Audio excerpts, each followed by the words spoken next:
모든 예술 분야에서 평론가는 매우 중요한 역할을 합니다. 특히 만화 분야에서도 마찬가지인데 오늘은 1998년 이후 만화의 한국의 오덕 문화를 끊임없이 탐색하고 정리해 오신, 그리고 2018년 3월에 독특하고 신선한 새로운 책이죠. 나의 만화유산 답사기란 책으로 찾아오신 서찬희 평론가님을 모셨습니다. 안녕하세요.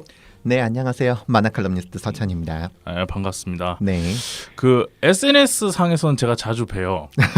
네, 자주 뵙고 이렇게 항상 글 올리시는 거 좋아요 누르고 이렇게 했었는데 네. 그때 레진 관련 시위, 2차 시위 때 잠깐 얼굴 뵙고 그때 네. 처음 뵙었고 이렇게 긴 시간 함께하는 건 처음인데 개인적으로 정말 뵙고 싶었습니다. 저도 그렇습니다.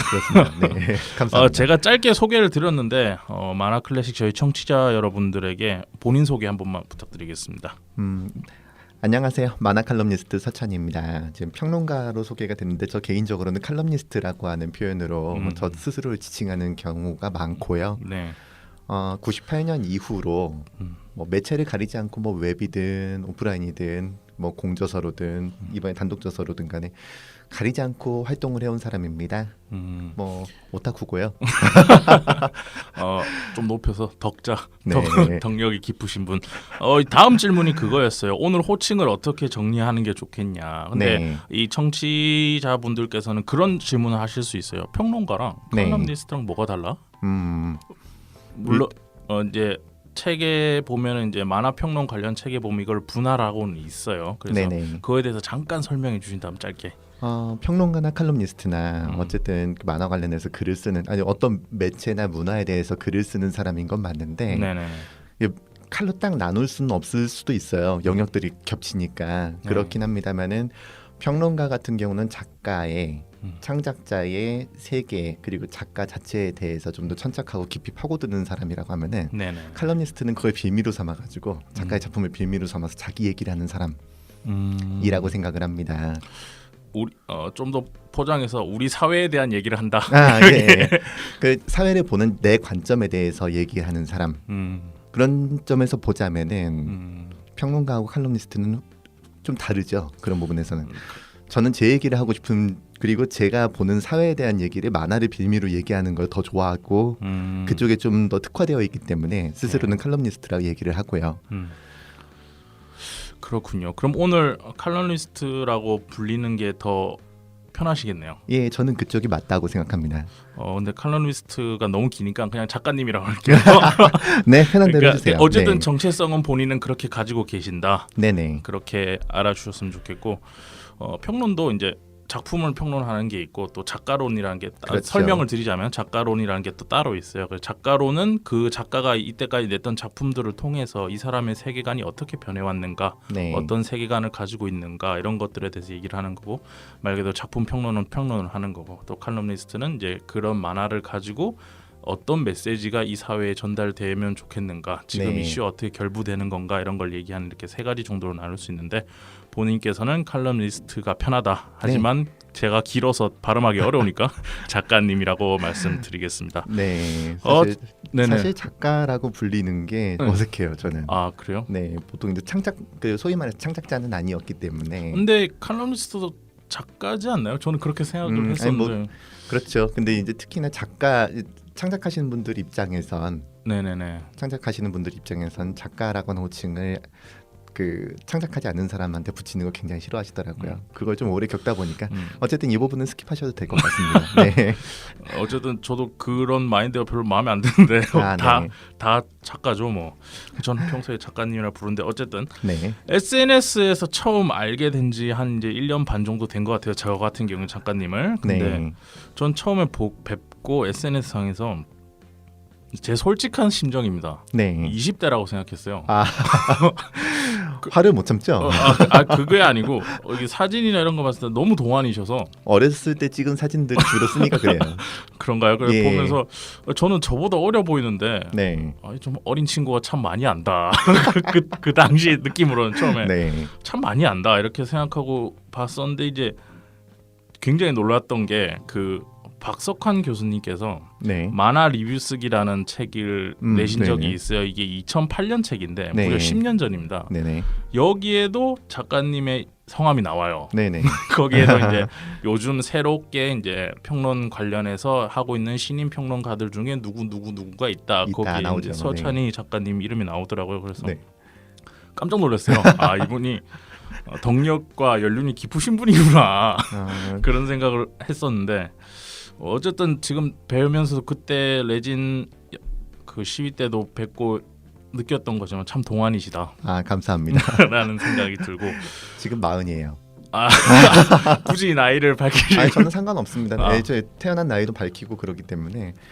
근데 어쨌든 생각보다는 좀 오래 했죠. 네. 그리고 젊어 보이세요. 지금도.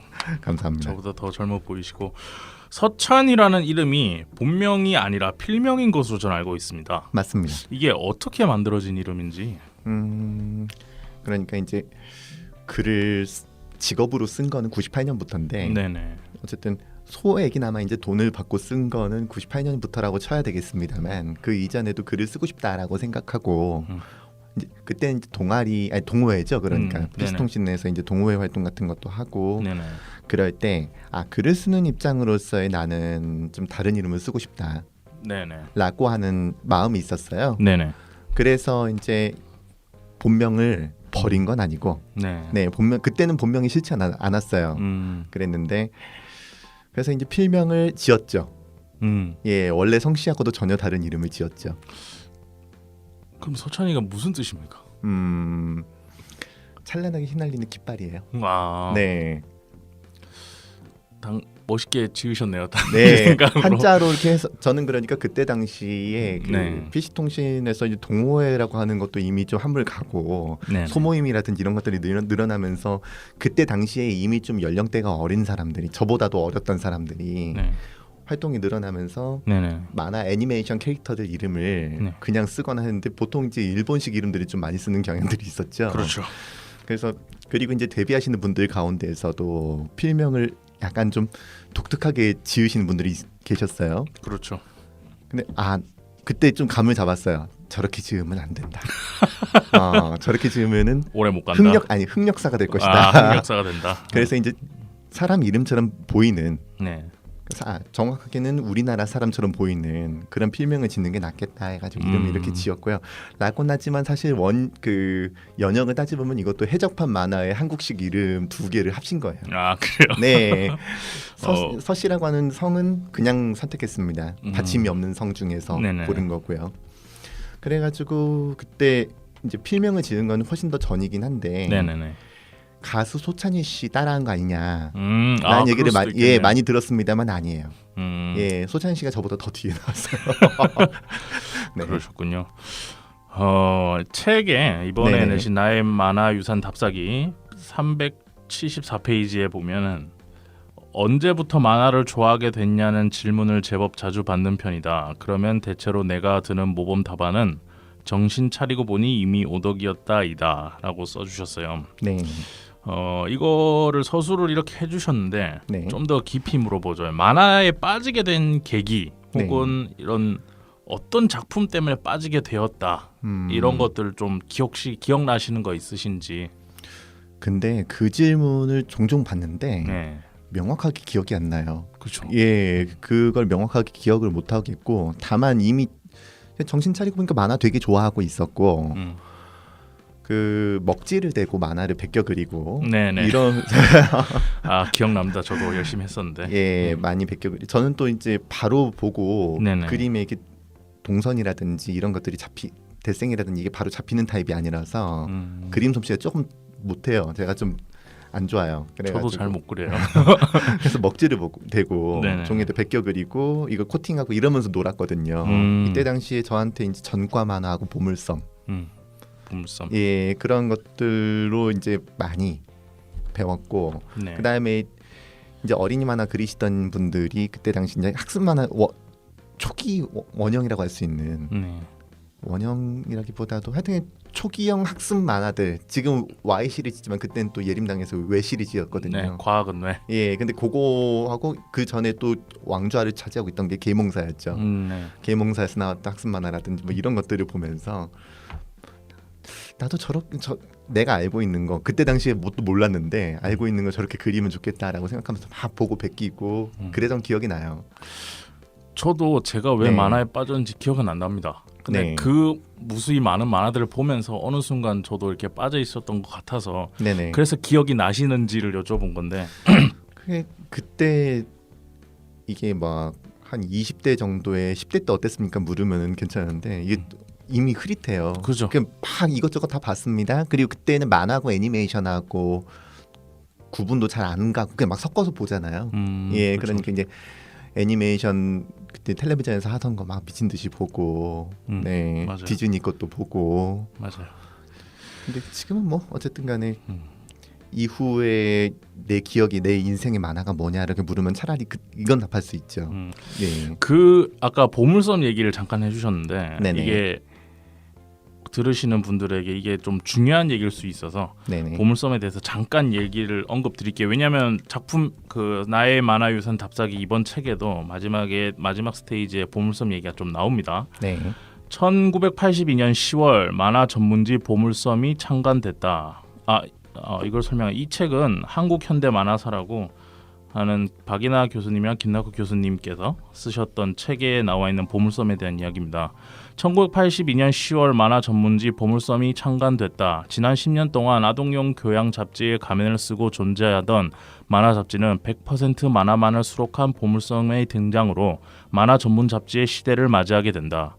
보물섬은 1970년대의 메인스트림이었던 명량 만화를 받아들인 한편 1970년대 데뷔한 작가들을 포진시킨과 동시에 새로운 작가들을 육성했다. 이연세의 스카라무슈를 창간호 표지로 내세운 보물섬은 이후 김수정의 아기공룡 둘리, 이희재의 악동이, 김동화의 요정핑크, 김철호의 스콜피오, 윤승훈의 맹꽁이 서당, 장태산의 스카이 레슬러, 이두호의 두손이 등을 실었다라고 돼 있습니다. 네, 나의 만화 유산 답사기 표지에 그 네. 보물섬 표지가 나와 있어요. 예, 창간호 표지가 네, 있죠. 창간호 네. 표지가 짧게 나와 있고 또 네. 안에 내용에 읽어보시면 379페이지네요. 보물섬 창간호의 그림이 여기 네네, 같이 있죠. 나와 있어요.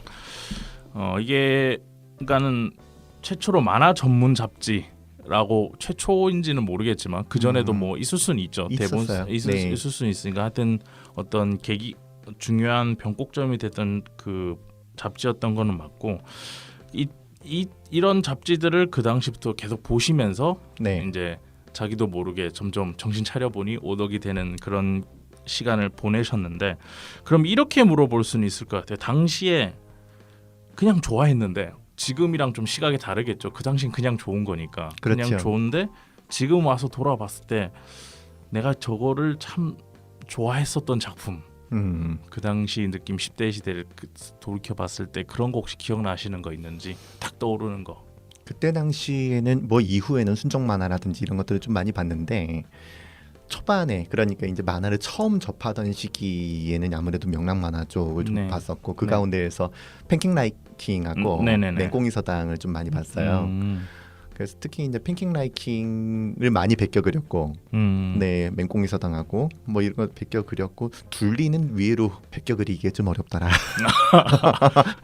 하는 거예요. 그런가요? 네. 그럴 수도 있 저한텐 그랬어요. 그래서 이제 오히려 저 같은 경우는 내가 이걸 그릴 수 있는가 없는가가 좀 중요했던 것 같고, 네, 근데 제 기준으로 봤을 때 네, 맹꽁이 서당이 붓을 선 굵기 조절을 많이 해야 되는데 그게 더 어렵지 않나요? 그러니까 뭣도 모르는 놈이 했을 때 예, 알고 보면 저게 굉장히 어려운 선이다라고 하는 건 정말 잘 알 수 있는데요. 네네. 몰랐잖아요. 그 당시에는 그 당시에는 몰랐죠. 팬킹 라이킹과 맹꽁이 서당을 많이 보셨군요. 네, 이게 칼로 자른 것처럼 이렇게 딱 양분해서 말하긴 좀 어려운 부분이긴 한데 일단 네. 98년도에 이제 처음으로 칼럼리스트 그러니까 네네, 우리가 이런 거 얘기를 할 때 이제 돈을 받고 썼냐 안 썼냐가 그 기준이 되겠죠. 그렇게 네. 했을 때 98년을 기점으로 봤을 때 그 이전의 활동들을 좀 많이 하셨어요. 그래서 그 언더에서 이렇게 뭐 코미골드나 이런 데 다니고 이런 거 하셨.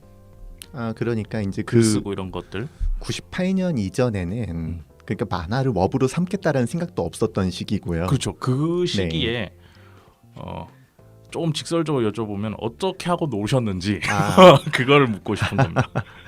98년이 뭐냐면 제가 이제 대학교에 들어가던 딱 20살 되던 해입니다. 네. 그 올해가 지금 20년이 되는데 그때 이전에는 제가 프로그래머 지망생이었어요. 그 92년에 동아리로 시작해서 동호회 안에 동아리로 시작해서 네. 독립을 한 게 93년도 프로그래밍 동호회를 천리안에서 운영을 했습니다. 그때 당시엔 PC 서브였고요. 네네. 그때까지만 하더라도 저는 프로그래머가 돼서 밥벌이를 할 거라는 생각이 요만큼도 의심이 없었어요. 그럴 수 있는 시대죠. 네.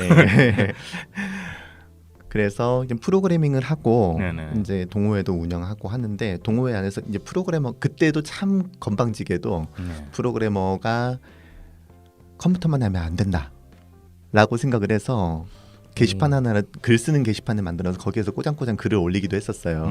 그리고 다른 이제 글쟁이들 모이는 게시판 같은 데 가서 거기에서 제 글을 올리기도 하고 네 그때는 그러니까 글쓰기와 프로그래밍을 병행하면서 네네네.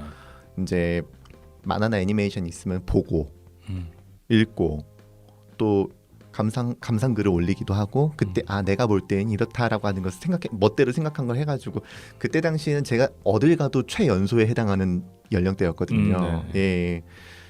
동호회를 운영할 때도 보면은 그때 당시에 중학교 2학년 1, 2학년짜리가 대학생들 상대하고 있었고 글쟁이들 모여 있는 곳 같은 이미 프로로 데뷔하신 분들 앞에서 고등학생짜리가 말도 안 되는 짓이었죠. 왜요? 그럴 수 있는 시대잖아요.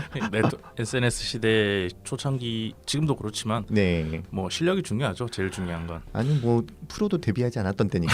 제가 지금 생각하면은 얼마나 갖지 않았을까라는 생각을 하는데 그게 막 올렸어요. 근데 그게 눈에 띄어서 컴퓨터도 조금 할 줄 아는데 글 쓰는 거가 좀 싹수가 보인다라고 생각하셨는지 좀 이것저것 시켜주시더라고요. 네. 알겠습니다. 처음 평론 글 칼럼니스트로서 글을 썼던 게 궁금합니다. 앞전에 98년도라고 말씀해 주셨으니까 여기서 말씀드리는 처음이라는 거는 네. 고려를 받고 쓰게 된 것이 기억나시는지 제일 첫 번째 썼던 게 첫 번째 썼던 거 글이 기억나진 않고 다만 이제 그때 당시에는 만화인이라고 하는 사이트의 전신이라고 할 수 있는 만화 애니메이션 이야기 서찬이의 만화 애니메이션 이야기라고 하는 그 공간이 있었어요. 네. 네치고에서 CP로 운영했었던. 네. 요 공간에 대한 얘기가 하자면 또 얘기가 굉장히 길어지니까 좀 생략을 하고 어쨌든 그 공간을 운영을 하게 되면서 이제 제가 운영하고 싶어서 운영했다라기보다도 처음에는 이제 제안을 받아서 여러 공간을 같이 이제 좀 보는데 그 중에서 만화는 당신이 맡으면 좋겠다라는 제안을 받아서 시작을 했고 정말 적은 돈이지만 돈을 받았어요. 그 운영조로 해서. 그리고 저는 이름을 걸고 글을 쓰기 시작했죠. 그걸로 시작을 했고 거기에 올렸던 글들이 리뷰에 가까웠어요. 만화하고 애니메이션 리뷰에 가까웠어요. 그때까지만 하더라도 제가 애니메이션하고 성우 덕질까지 좀 커버를 하고 있던 시기였고 지금은 애니메이션하고 성우는 놓았습니다. 그러시더라고요. 다들 이렇게 전문적으로 가시면서 이게 더 깊이감이 생기니까 같이 하기 힘드신지 그런 분들 많이 봤어요. 좀 좁혀야겠다, 깊이를 더해야겠다라고 생각하면 어느 한쪽을 놓게 되더라고요. 그것도 그렇고 사실 만화 애니메이션 분야가 달라요. 완전 다르죠. 완전 다르니까 그거를 이제 애니메이션으로 가시는 분들도 계시고 그렇죠. 만화로 가는 사람이 있고 성우로 가는 경우 완전히 서로가 다른 깊이를 갖고 있는데 이걸 다 건드리려고 하면은 식음을 전폐하고 해야 돼요. 그렇죠. 네, 저는 그렇게는 못하겠더라고요. 글을 쓰실 때 어느 부분에 좀 무게를 두고 쓰시나요? 나는 예를 들어서 저랑 좀 친분이 있는 모 평론가님은 그 작품에 대해 웹툰 전문 평론 하시는 분인데 네. 그러니까 작품에 대해서 이렇게 쭉 자기 감상을 얘기하고 그거를 사회적 메시지랑 이렇게 연결해서 하는 것 쪽으로 글을 많이 쓰시고 네. 저 같은 경우에는 작가 연역부터 팝니다. 네. 연역부터 파가지고 이 사람이 몇 년도 출생이고 해서 어떤 시대를 살아왔고 그래서 이 사람이 어떤 시대를 만나서 어떻게 글을 썼다 이런 식으로 저는 쓰는 편인데 네. 혹시 본인만의 그런 뭐라 그럴까요? 중심을 두는 부분 이런 것들이 좀 궁금해요. 위례를 많이 받는 건 역시 작품에 대한 얘기죠. 그러니까 작품에 대한 얘기를 리뷰를 해주길 원하고 네. 거기에서 메시지를 좀 찝어주길 원하는 위례들을 많이 받으니까 그런 걸로 돈 버리는 그런 걸로 쓰는데요. 네. 개인적으로는 그것보다도 요 작품을 보고 네네. 내가 뭔 생각을 했느냐가 제일 중요한 것 같아요. 예, 그리고 여기에서 느껴지는 것이 무엇이냐, 배경이 뭐지? 그러다 보면 이제 요게 담고 있는 역사까지 가요. 이제 그러니까 어떻게 보면 만화하고 상관없는 지점까지 생각이 펼쳐졌다가 그거하고 연결 지점을 찾는 거죠. 네, 그렇게 해서 그러니까 이제 만화 작품 자체에 대한 뭐 만화 문법이라든지 뭐 이런거나 작가하고는 조금 다르게 그거하고는 너무 연결짓지 않는 쪽으로 오히려 좀 가게 되는 것 같아요. 그 결정판이 지금 만화유산 답사기입니다, 사실은. 이 책의 이야기는 좀 나중에 할 건데 굉장히 좋은 책이에요. 네. 이게 칼럼이나 평론, 뭐 리뷰라고 표현을 하죠. 이런 것들 쓰다 보면은 네네. 저도 해봐서 제가 작가님 앞에서 이제 주름 잡을 정도의 실력은 아니지만 저도 잠깐 해보면서 느끼는 게 나도 어쩔 수 없이 단정적으로 딱 말하거나 네. 결과론적으로 딱 결론을 딱 지어서 말해줘야 되는 부분들이 좀 생겨요. 네네. 그런 것들이 이제 글을 쓰게 되면 좀 날카롭게 쓰게 되는 부분들이 분명히 있습니다. 네네. 근데 그런 것들을 할 때 이제 좀 저는 저 같은 게 좀 힘든 경우가 있거든요. 아, 내가 뭐라고 네네. 내가 왜 이렇게 단정적으로 쓰고 있나 이 사람의 작품에 대해서. 네. 그러니까 작가가 이 작품을 하나 만드는데 굉장히 오랜 시간이 걸리는데 나는 이걸 두세 번 읽고 나서 이걸 너무 단정적으로 쓰는 건 아닌가라는 생각도 있지만 그렇게 써줘야 되는 것도 맞기도 하고 거기서 굉장히 힘든 부분들이 있는데 많은 그 지금 이런 만화 리뷰나 이런 것들을 이제 마인에서 그냥 툭툭 써보고 있는 많은 사람들이 네. 이 부분을 굉장히 고민스러워해요. 내가 뭔데 내가 뭔데 이 사람 작품을 이렇게 쓰냐. 나는 열심히 썼지만은 글을 이런 것들에 대해서 좀 조언이나 어떻게 잘 넘기셨는지 뭐 노하우나 이런 것들이 있으면 얘기해 주셨으면 좋을 것 같아요. 일단 작가에 대해서 어떻게 생각하느냐가 먼저인 것 같은데 결국은 뭐 평론가나 칼럼니스트나 자기가 생각하는 바대로 쓰게 돼 있잖아요. 그런데 딱 보면은 아프게 써도 예의를 갖춰서 아프게 때리고 그런 아프게 때리거나 때린다기보다도 아프게 쓰는 때리는 거 맞죠? 예. 근데 비판을 하더라도 어쨌든 간에 그 사람에 대한 일말의 예의를 갖추고 있는가 없는가는 보는 사람이 알아요. 그게 꼭 당사자가 아니라도 독자도 알아요. 이 사람이 이걸 어떤 마음으로 썼는가. 대중이 전혀 모르질 않습니다. 그러니까 이제 전화를 받을 때도 너무 굽신굽신할 필요까지는 없지만은 그 사람에 대해서 그 상대방을 존중하고 있다면 벌써 태도에서 드러나거든요. 그렇죠. 네, 그것처럼 글을 쓸 때도 내가 이 사람을 존중하고 있는가? 존중하지 않는다라고 하면 존중할 필요가 없다라고 하는 건 사람한테 알리려고 하고 있는 건가?에 대해서 관음을 해보고 각자 생각은 다 다르지만요. 저는 그렇게 생각해요. 영화 평론하시는 분들 가운데서도 꼭 이런 분들이 계시거든요. 이 작품을 보지 말아야 될 이유에 대해서 내가 지금 설파를 해주겠어. 네, 그렇죠. 이거는 보면 안 돼라고 하시는 분이 있고, 보면 안 될 작품에 대해서는 애초에 얘기를 안 하는 사람이 있고, 맞아요. 그렇거든요. 애초에 얘기를 않거나 아니면은 그냥 돌려서 얘기한 다음에 자기가 정말 추천하고 싶은 작품 쪽으로 가거나. 만화 리뷰나 평론하시는 분들 수가 어차피 많지는 않기 때문에 영화보다는 많지 않기 때문에 지금 어떤 분이 어떻다라고 얘기하고 싶진 않습니다만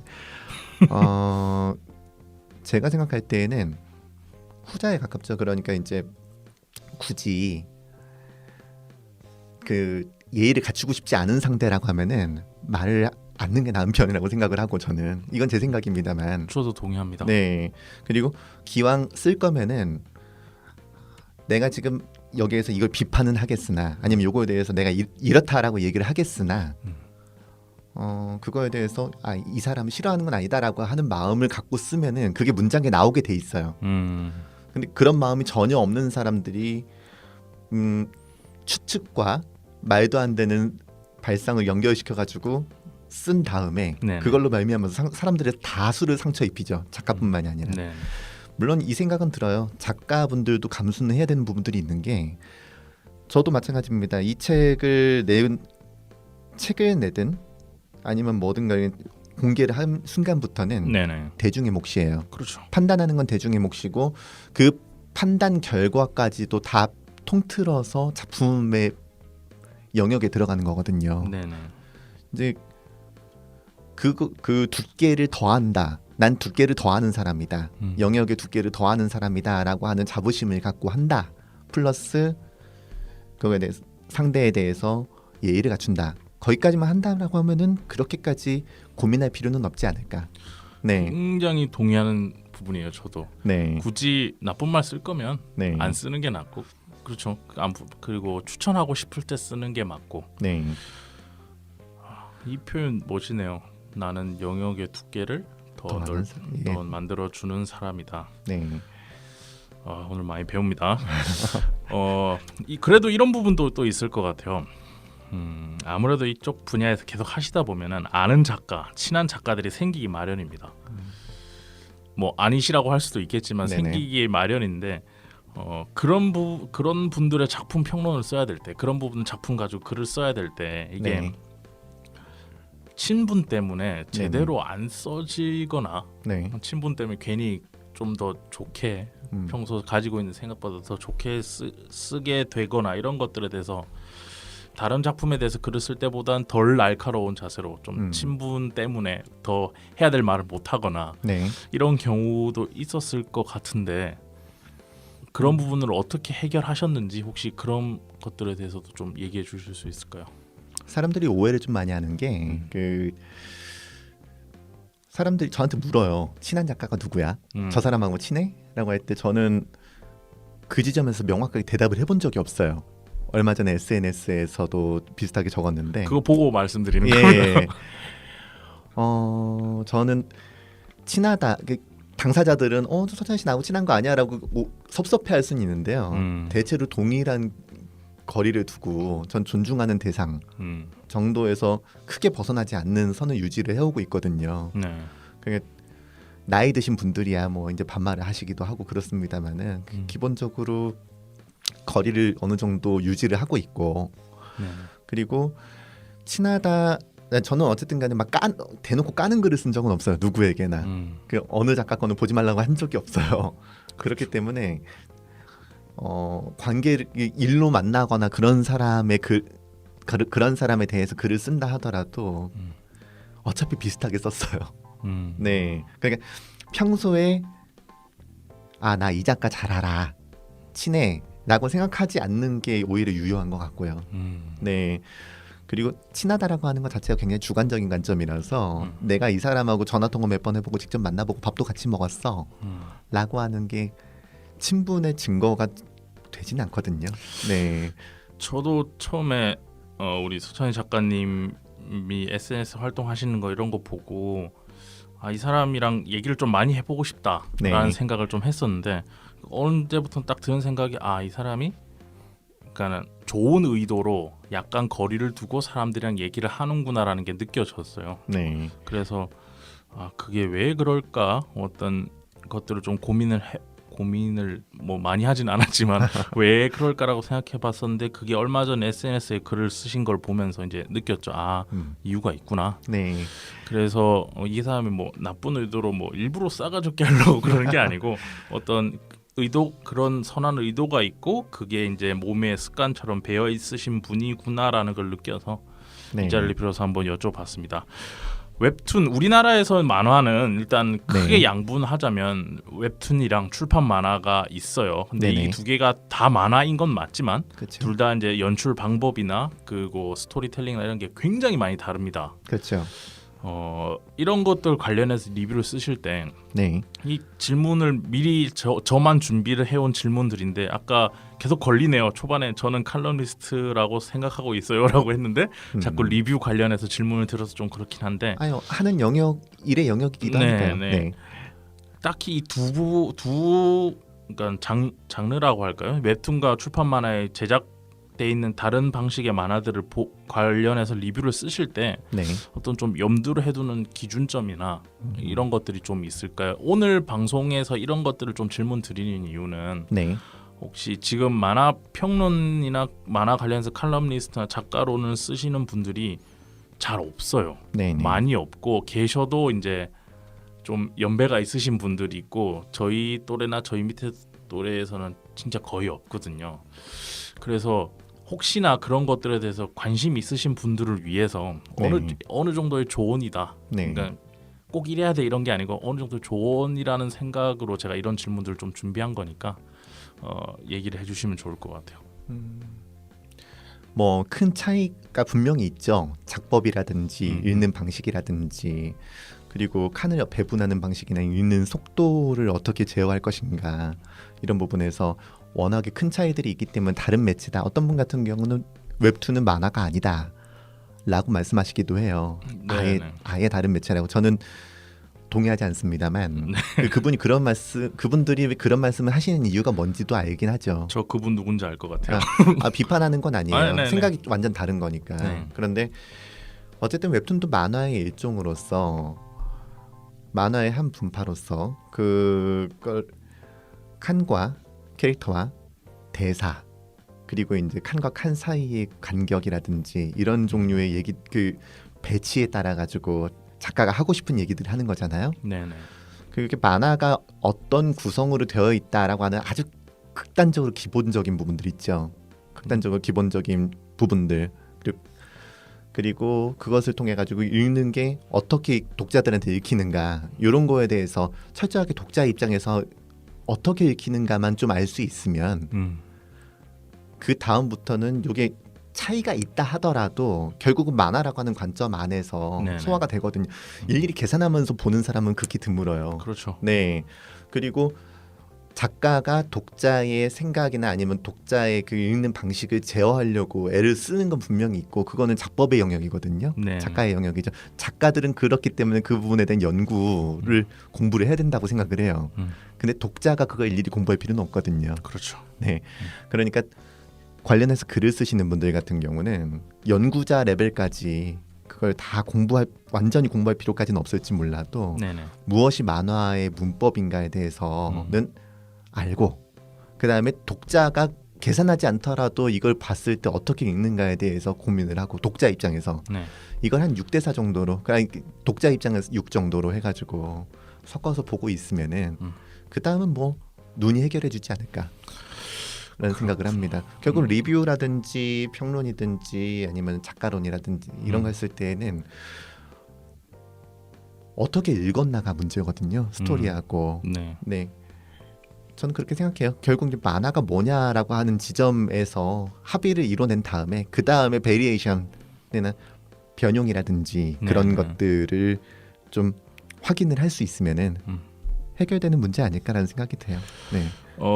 이거 질문 드린 김에 갑자기 네네. 생각나서 하나 여쭤보죠. 지금 출판 만화가 네. 많이 어렵습니다. 한국에서는. 네네. 네, 뭐 웹툰이 잘 되는 거는 좋은 일이죠. 좋은 일이고 더 커 나가서 우리가 이제 산업이라고 불릴 수 있는 규모만큼 커져야 된다고 생각을 하고 여러 연재처들도 수익이 좀 났으면 좋겠어요. 어쨌든 그런 상황인데 출판 만화 쪽으로 좀 시선을 돌려서 여쭤보면 웹툰이랑 그 작업하는 방식이나 이런 것들이 이제 연재하는 작품으로서의 어떤 메리트는 웹툰이라는 그 요소가 다 가지고 있어요. 좋은 방향으로. 물론 그 안에서 작가들이 굉장히 힘든 건 맞지만 연재 주기가 너무 짧고 이래서. 네. 근데 출판 만화가 아예 없어지지는 않을 거란 말이죠. 음악으로 치면 뭐 댄스 음악이 생겼다고 해서 메탈이 사라지진 않았잖아요. 결국엔 나중에 네. 공존하는 시대까지 가는 건데 이 만화판도 그렇게 될 거라고 저는 생각합니다. 출판 만화도 그 나름의 메리트와 매력을 찾아서 이렇게 계속 살아날 건데 연재 만화로서의 매력은 솔직히 말씀드리면 웹툰에 비해서 이제 많이 죽었어요. 그렇죠. 어쩔 수가 예. 없어요, 시대가. 그럼 이 출판 만화가 앞으로 가야 되는 길이라든지 이런 거에 대해서 저도 제 나름의 고민이 있고 생각이 있는데 혹시 작가님도 혹시 평소에 고민해 보신 적이 있으신지? 저는 웹툰도 그렇게 밝게 보진 않거든요. 네. 어떤 의미죠? 밝게 보지 않는다는 게? 그게 시장 크기라든지 이런 면에서는 어느 정도 분명히 커 나갈 거라고는 생각을 해요. 네. 업체들이 분명히. 근데 최근 몇 년 사이에 이제 업체들이 잘 못하고 있죠. 여러모로. 네. 예, 그런 부분들이 분명히 지금 이대로 가면 젊은 작가들을 계속 갈아먹어서 유지할 수밖에 없는 그런 상황이 계속될 것이라고 하면은 이게 전체적으로 뭐 수출이 얼마가 됐네 이런 걸 숫자로는 설명이 안 되는 고통들이 계속 있을 것이고. 말씀 중 죄송합니다. 여기서 갈아먹는다는 표현이 어떤 의미냐면 신인 작가를 데뷔시켜서 한 작품 시키고 네. 그 다음에 그 작가가 차기작 좋은 걸 못 보내면 또 다른 신인 작가를 데려다 계속 이렇게 그렇죠. 네. 데뷔 이렇게 해서 풀만 늘려놓는 그런 상황도 포함되어 있는 얘기를 하시는 거죠. 예, 맞습니다. 네. 그러니까 이제 데뷔하고 싶어하는 사람들은 지금 굉장히 많거든요. 그렇죠. 네, 상비군이 이미 있는 거예요. 그 사람들 무료로 이미 굴리고 있잖아요. 돈도 네. 안 줘가면서. 네네. 이제 약간 이제 그걸 보정을 하려고 이제 정책들을 내놓고는 있는데 어쨌거나 지금 데뷔하려고 하는 사람들은 대기를 쭉 타고 있는 상황에서 한 작품하고 그것이 끝인 사람들이 지금 굉장히 많단 말입니다. 아쉽게도 그렇습니다. 네, 그런 상황들이 결코 전체 성장을 담보하진 않아요. 네, 그런 상황에서 웹툰이 순도 높은 성장을 할 수 있을까에 대해서는 저는 이미 회의고, 네네네. 그리고 제가 만화를 좋아하고 만화에 대해서 얘기를 해온 사람이지만 굉장히 슬픈 얘기이기도 하고 굉장히 좀 짜증나는 얘기이기도 합니다만은 엔터테인먼트의 왕좌는 지금 만화가 갖고 있지 않아요. 요소를 말씀하시는 거죠? 네, 아니 그러니까 엔터테인먼트가 70년대, 80년대까지만 하더라도 만화 말고는 딱히 볼 게 없었단 말입니다. 네, 그렇죠. 지금은 만화 말고도 볼 게 너무 많고 할 게 너무 많아요. 그렇죠. 네, 웹툰도 그 중 하나일 뿐이에요. 왕자는 아니에요. 아, 그런 의미군요. 예, 네. 왕은 아니에요. 왕은 아니에요. 그러니까 앞으로도 이게 뒤집힐 가능성은 없어요. 안타깝게도. 그럼 웹툰도 사실은 만화의 일종으로서 사람들이 웹툰 독자다라고 명확하게 소비자 정체성을 갖고 네네네. 꾸준히 그걸 볼 것인가 라고 하면은 갈아탈 게 너무 많은 거죠. 겹쳐 있기도 하지만 갈아타기도 쉽게 할 수 있고 버리기도 쉽게 할 수 있고 특히나 지금같이 그냥 냅다 작가를 모독하고 찢어 발기려고 하는 그런 사람들이 많은 상황에서는 네. 더더욱이 그렇습니다. 그래서 저는 성장은 할 수 있을지 모르겠으나 양적으로 성장은 할 수 있을지 모르겠으나 앞으로도 만화가 예전 같은 호황세를 누리지는 않을 것 같다. 작가 예. 지금 해주신 얘기들은 웹툰 관련해서 네네. 얘기를 좀 중점적으로 해주셨는데 자, 그럼 이제 출판 만화도 네. 마찬가지인 거예요. 네네. 출판 만화는 그러면은 어떻게 될 것인가? 더더욱인 거죠. 지금 보완제 역할로 지금 갔어요. 대체 지금 그러니까 오히려 웹툰이 메인이 됐고 그나마 이제 작가 풀을 유지하고 작가에게 돈을 주고 유지할 수 있는 창구로서는 웹툰이 지금 메인스트림이 됐고 네네. 연재라고 하는 측면에서 말씀하셨다시피 웹툰이 중심이 될 수밖에 없다고 생각을 합니다. 그렇기 때문에 좀 출판 만화 쪽의 출판사들도 연재 자체는 앱이라든지 웹으로 좀 가고 있는 상황이죠. 네네. 네, 물론 조금 다르게 가죠. 웹툰 플랫폼하고는 좀 다르게 마녀 코믹스라든지 이런 것들은 이제 연재를 쌓은 다음에 네네. 책으로 내고 있잖아요. 네. 그렇게 가고 있습니다만은 완전 책으로만 하는 건 이미 없죠. 학습 만화까지 포함한다면 얘기가 좀 다르겠습니다. 그건 또 완전 또 다른 영역이니까. 네. 이거 관련해서 약간 네네. 저는 제가 앞으로 출판 만화가를 할 거라서 네네. 약간 한 개만 더 질문을 드리고 다시 원래 작가님을 알아보는 시간으로 돌아갈게요. 예. 약간 시간도 있고 해서 저는 출판 만화를 그래서 답을 어떻게 찾았냐면 네. 그러니까 웹툰이 스토리텔링적으로 봤을 때는 드라마 문법을 따라요. 네네. 그러니까 다음 편이 궁금해하는 스토리 그리고 네네. 주연과 조연의 사건이 계속 터지면서 네네. 계속 감정 기복이 심하고 그런데 저는 출판 만화의 앞으로의 길을 약간 소설에서 좀 찾고 싶어요. 소설. 그러니까 한 번에 내는 거죠. 네. 한 권 내지 두 권에서 끝나는 내용으로 그러니까 영화의 문법 그러니까 주연의 감정 기복이 그렇게 많지 않고 하나의 사건으로 집중적으로 해서 굵직하게 파고들고 한 번에 다 읽을 수 있고 네네. 그래서 사전 제작이 돼서 작품을 소설책처럼 내고 그리고 나서 뭐 작품을 내고 나서는 출판하고 나서는 이제 작가가 조금 부담스러울 수도 있지만 엔터테이너의 기질을 발휘해서 프로모션도 다니고 네네. 이런 방식으로 해서 출판이 막 웹툰과 좀 다른 형식의 재미로 이제 볼거리로 다가갈 수 있지 않을까라는 저는 제 나름의 해답이 그렇게 찾고 있거든요. 저도 비슷하게 생각을 합니다. 어떻게 보냐면은 저는 만화 자체는 웹툰까지도 포함해서 네. 현 상태를 유지해 간다 손 치면은 아예 죽지는 않을 것이고 출판 만화도 마찬가지인데 네네. 복싱의 영역에 가고 있지 않나 스포츠에서? 이긴 뭐냐면은 메이웨더나 파키아오 정도 되지 않으면은 그렇죠. 네 이게 중계가 되지 않는 수준까지는 갔지만은 그렇다 하더라도 복싱을 모르면 이중 격투기에서 이길 수 없습니다. 그렇죠. 예, 모든 거에서 만화가 없어질 일은 없는 거고 그렇다 해가지고 약간 좀 변형이 된다라고 하면 그것이 순수성이 아예 맥주 순수령도 아니고 사라질 리는 없거든요. 네. 그러니까 이제 그 변형을 어느 정도까지 할 수 있느냐 아니면은 좀 말씀하신 대로 마케팅 영역에서 좀 다르게 풀어갈 수 있는 방법도 있거든요. 네. 저는 이 지점에서 늘 쳐다보는 게 미스티예요. 그 윤종신 씨.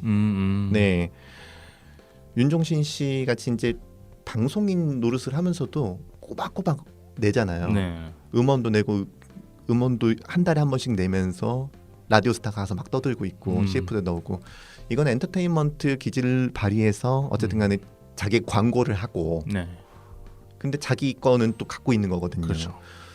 웹툰 같은 경우는 어쨌든 간에 지금 앞으로도 지금 구조상 갑자기 업체들이 정신 확 차려가지고 우리는 프리미엄으로 가겠습니다. 뭐 레진도 프리미엄이라 얘기는 합니다만 그런 거 말고 정말 제대로 이제 작가하고 같이 상생하겠습니다라고 해가지고 가게 되면 또 모르겠는데 그럴 리가 없잖아요. 네. 어쨌든 간에 신인들 갈아먹는다라고 하면은 네. 네.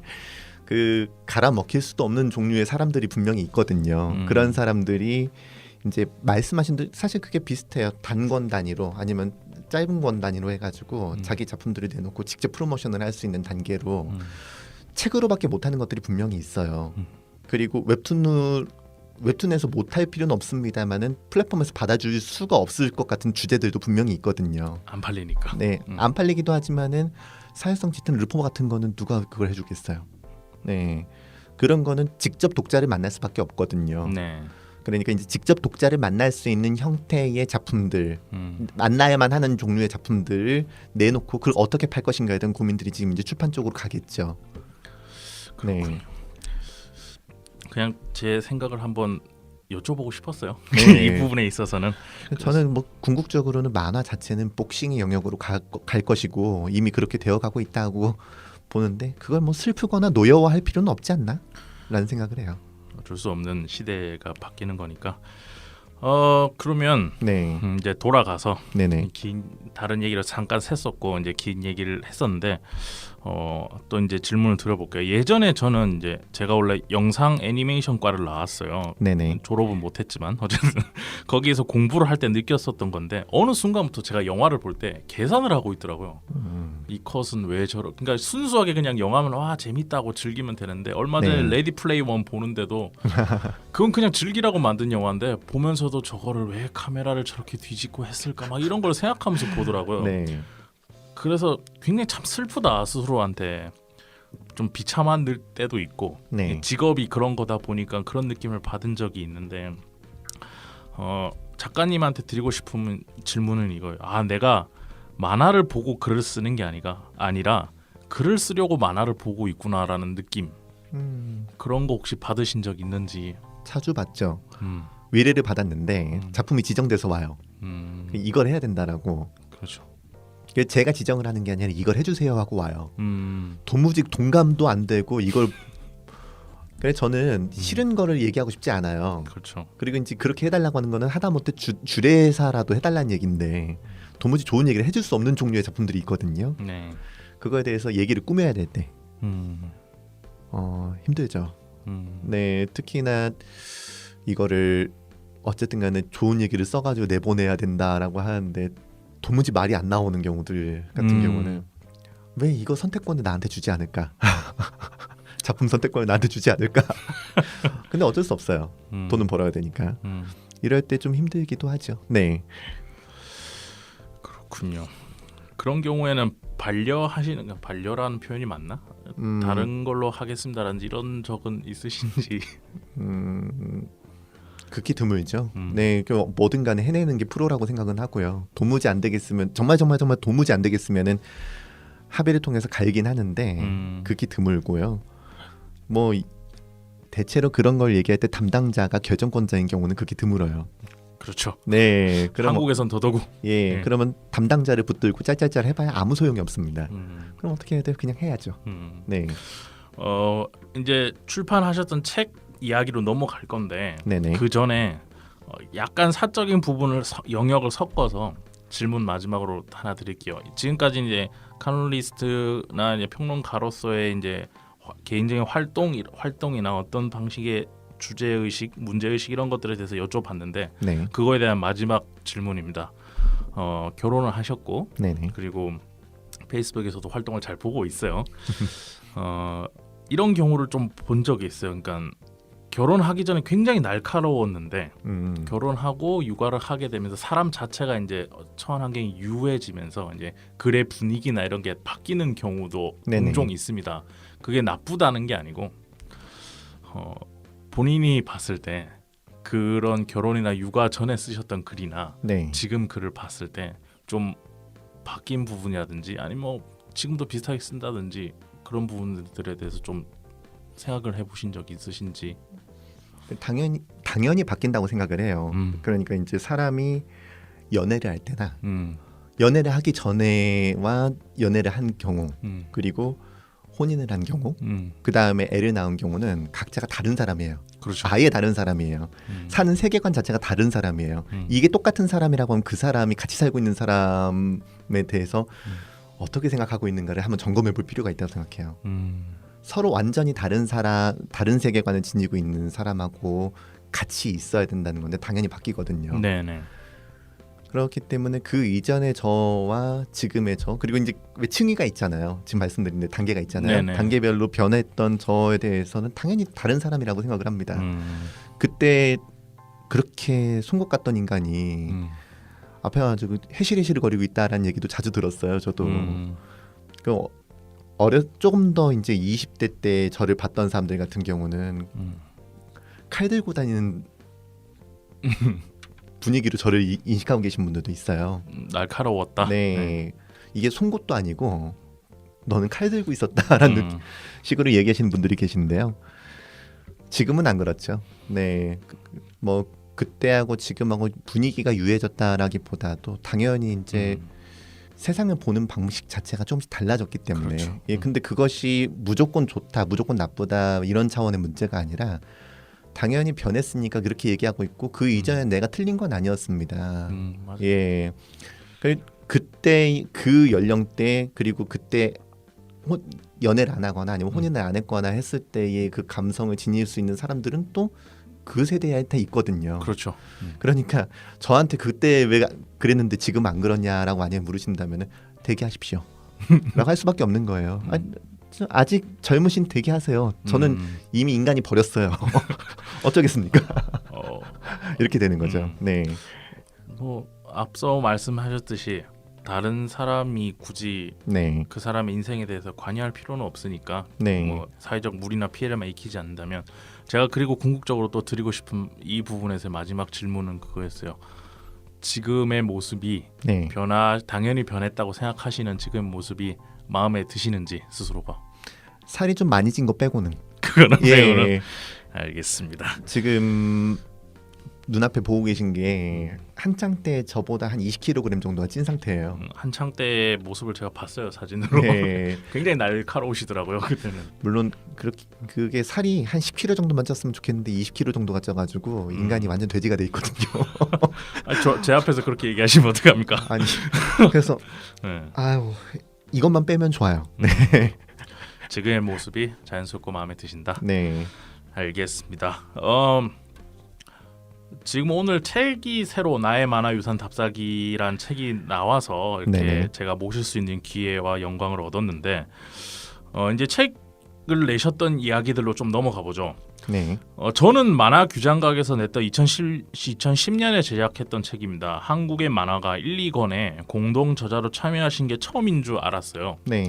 근데 아까 본인 앞선에 사석에서 잠깐 얘기를 했을 때 이거보다 그 전에도 있었다라고 하셨는데 네. 그 책 이름이 뭐죠? 그때는 2001년이었을 거예요. 애니메이션 시크릿 파일이라고 그때 지금 나의 만화 유산 답사기에도 인용이 돼요. 인용이 돼 있습니다. 그게 이제 시공사에서 나왔고요. 네. 근데 이제 아직은 네네. 애니메이션 오타쿠들에 대한 얘기들이 아직 소비가 되고 있던 시기입니다. 지금 우리가 말하는 덕후하고는 좀 다르게 이제 1세대 오타쿠들이 아직 있었고 한국어판 뉴타입이나 막 나오고 그랬던 시기에 여러 가지 그때 문화들을 다루는 책이 있었어요. 무크지였고요. 송락헌 작가님도 같이 하셨네요. 그분이 주도를 하셨고 저는 말석이었죠.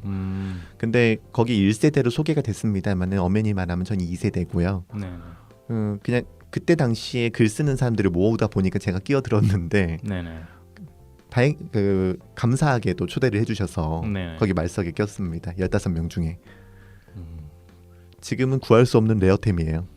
그러게요. 제가 이 책을 왜 안 봤을까요? 저는 이 당시면 그러니까 저도 고등학교 때 네. 만화나 애니메이션 관련된 이런 서적들을 너무 갈구하던 때라 네네. 용돈을 모아서 매일같이 책을 샀거든요. 매주 토요일마다 네네. 그 차비까지 탈탈 털어서 책을 사서 집까지 맨날 2시간씩 걸어오고 이랬었는데 비슷하시군요. 저희가 다 그렇죠 뭐. 네. 근데 이 책을 제가 본 적이 없어요. 음, 이상하게 제가 이 책을 왜 못 봤지? 만화하고는 다르게 이제 애니메이션 매니아들 중심으로 얘기가 진행됐었고. 네.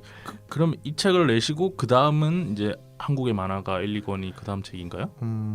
그 사이에 앞뒤가 지금 헷갈리는데 네. 그 공저서를 그 외에도 이제 조선을 그린 이두호라고 이두호 선생님 이제 퇴임하실 때쯤 해가지고 네네네. 논집이 나온 적이 있어요. 네. 뭐 그런 식으로 해가지고 이것저것 참여를 했었죠.